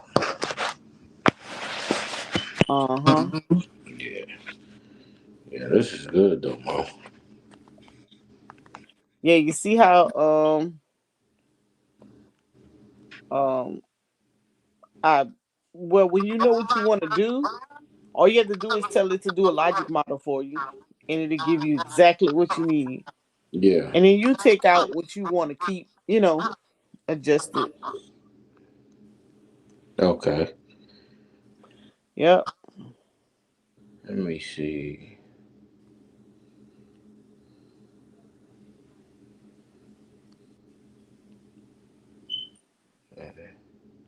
Yep. Okay.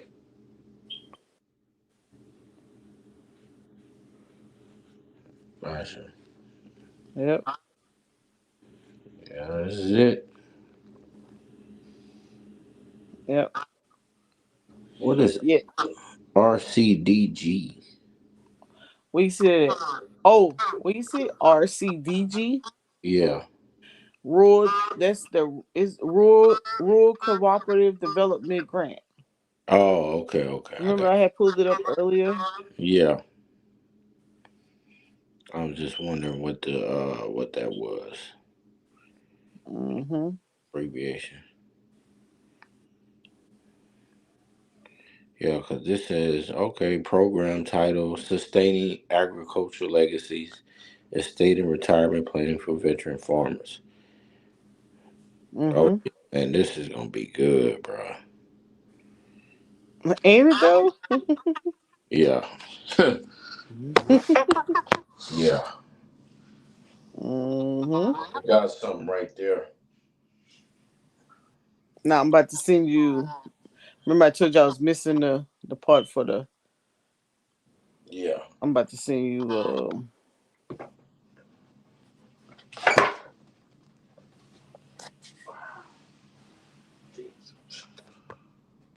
I'm about to see the other piece of it that I added.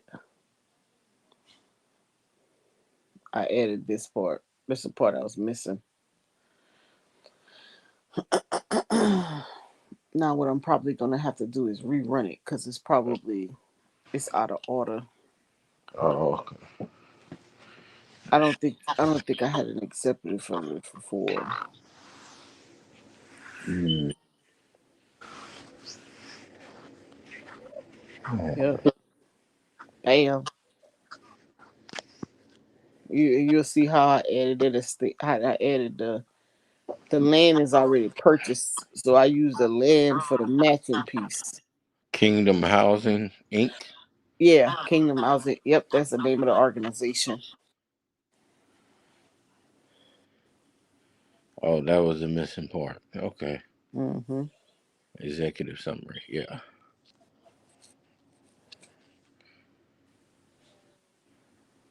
Yeah. Yeah. Okay. Mm-hmm. Yeah. Okay. Nice. Yeah. Veteran Bam. Farmer Sustainability Cooperative Center Mm-hmm. integrates estate planning, retirement planning, and cooperative development. Okay. Mm-hmm. So now I just gotta. I'm gonna send it to my buddy. She's gonna read all over it, hmm and she's a federal grant reviewer. Oh, okay. So she was drilling me today. She was like, okay, okay, I see your concept. Oh, so that's what she do for a living. Yeah, one of her little, she's an older lady. She, Oh, I okay. heard her say it one day, and she was like, how y'all know I evaluate grants? I said, because you said it. She said, yeah, I dang people. She was telling us how she dang people. You know, you yeah. take points off. Dang. Hmm. Yep. Oh, you plugged and tapped all the way in. Well, I'm learning.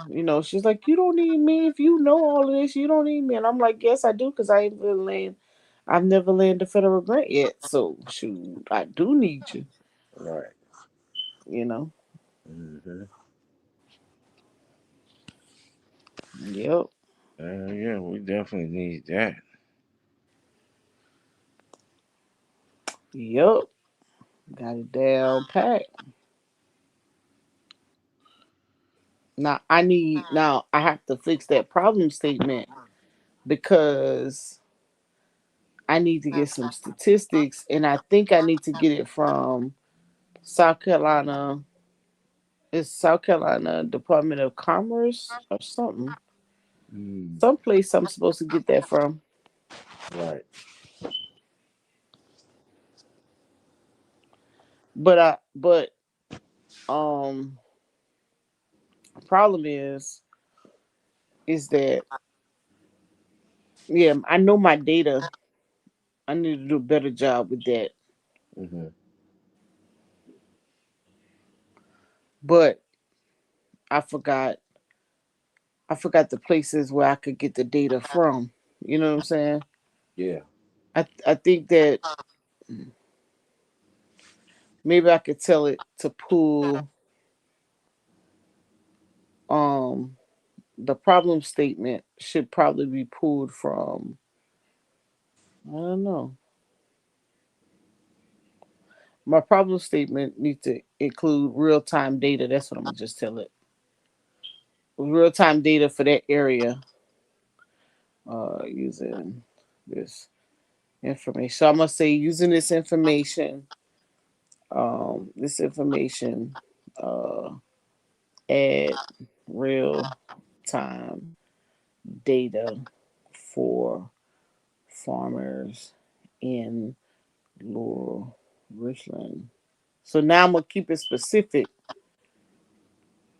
Let's see, Right. because you wanna whatever you doing it for.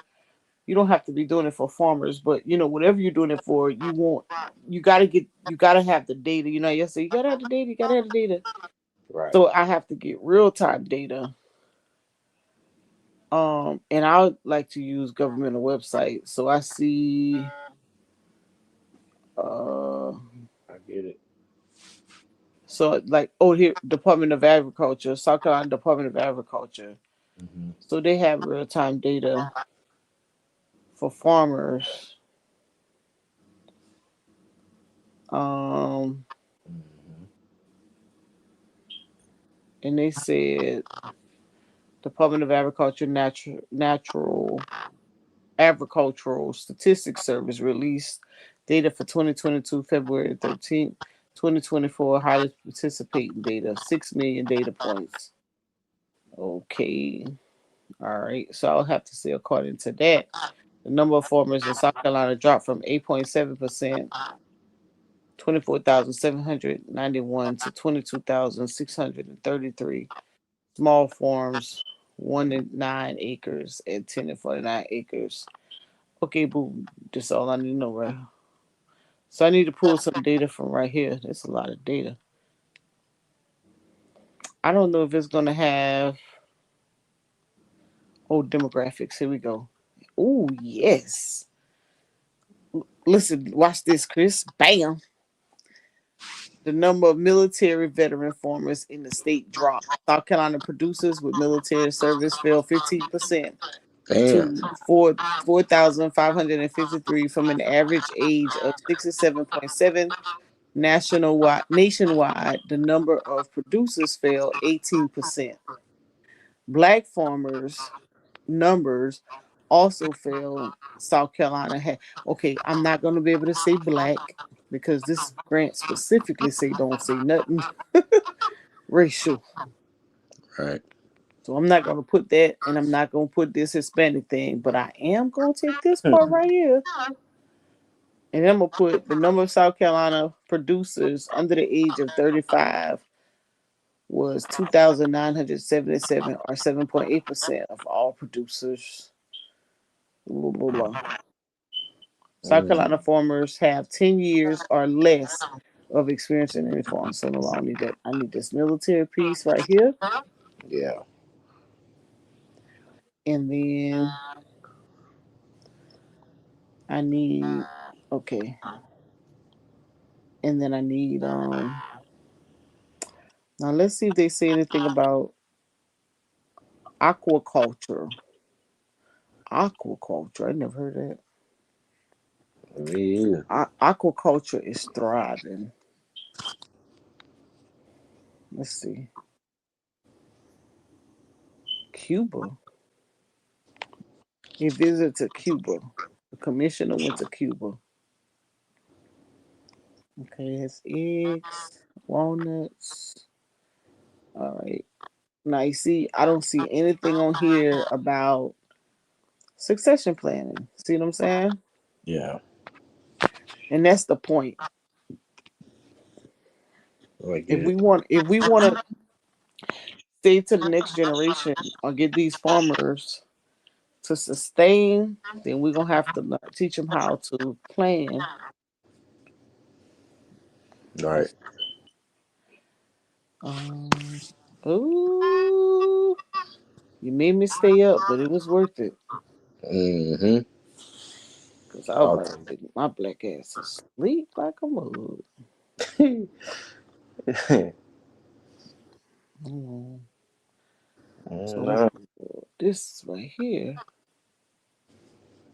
it says new data about agriculture in South Carolina shows strong production values, but may raise concerns about loss of farms. That's a good. That's a good point because that's why we talking about retirement and succession planning, estate planning.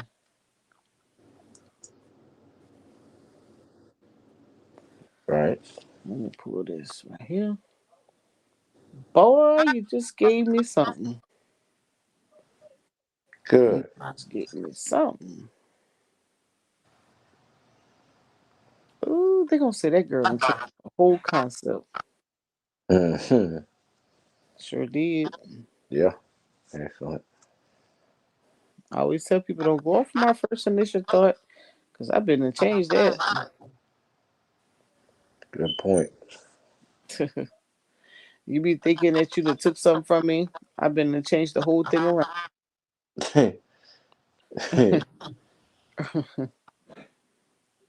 Because you know, if you're talking to somebody else, it gives you ideas. Yeah. Always. Always. I'm surprised that well, I ain't gonna say I'm surprised. that came out of nowhere. You just all of a sudden woke up. I was like, oh snaps, Mo Turk now. She Turn hiding. all the way up. Hmm. Like, dang, got I'm him. i I'm gonna be even worse because I'm gonna probably go to sleep and then I'm gonna wake up.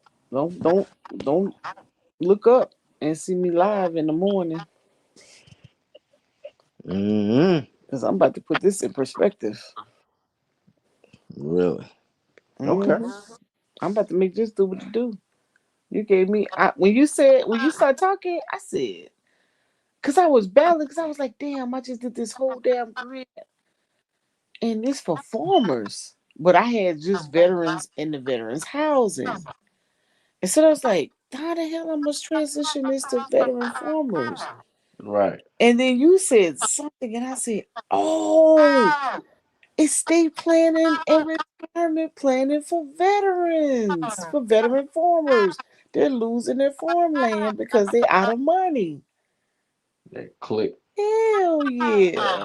Mm-hmm. Training courses, how to properly, yes, and then put a toolkit together for them. And I Mm. don't think I see anybody doing that. That's it. That was genius. Yep.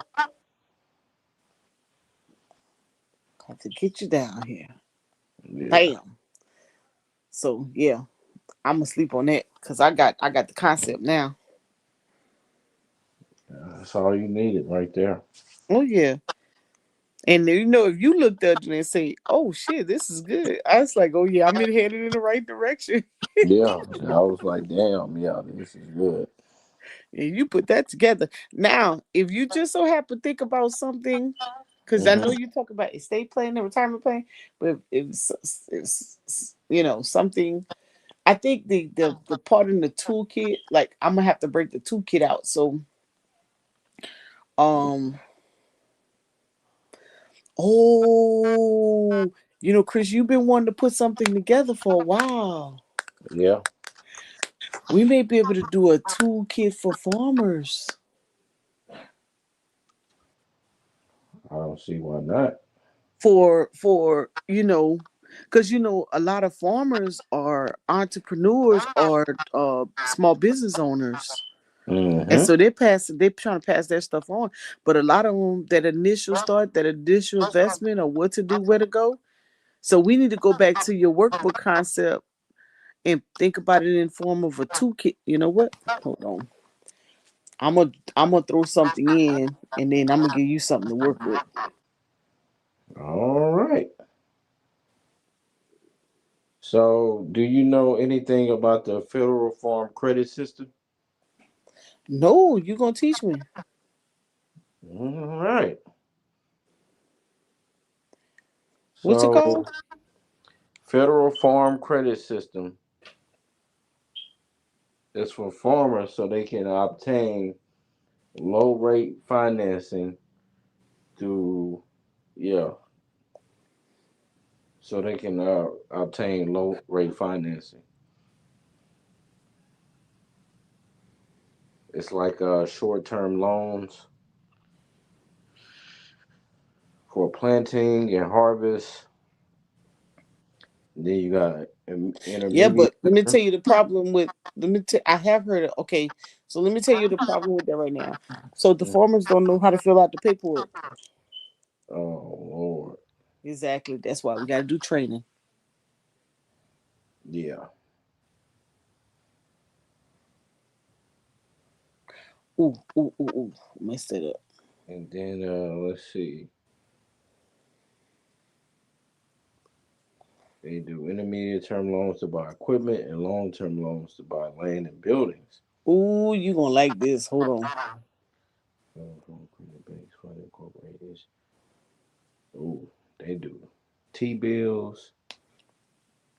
Okay.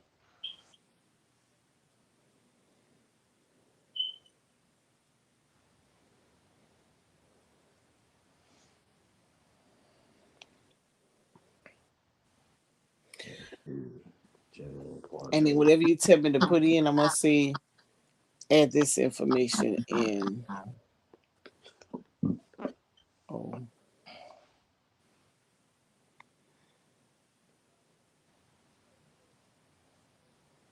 Oh, let's see. oh yeah, this is gonna be hot.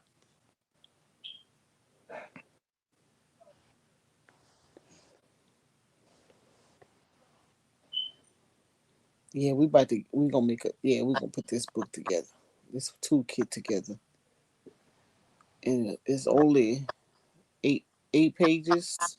Mm-hmm. You can take out, add in, move this, change that. So when we get together again, I have something to make some edits on. Okay. And on that note, I'm going to sleep for real this time. All right. Cool. I emailed you again too. Okay. Yeah. I see it. All right. Let me know if just email me back if you say consider this here and don't use whatever topics, and then I can that'll show you what direction is going in, and then based off what you know and the direction that you've been sharing, we could take some Mhm. stuff out. We could change the titles. Okay. All right. All right. Cool. All right. All right.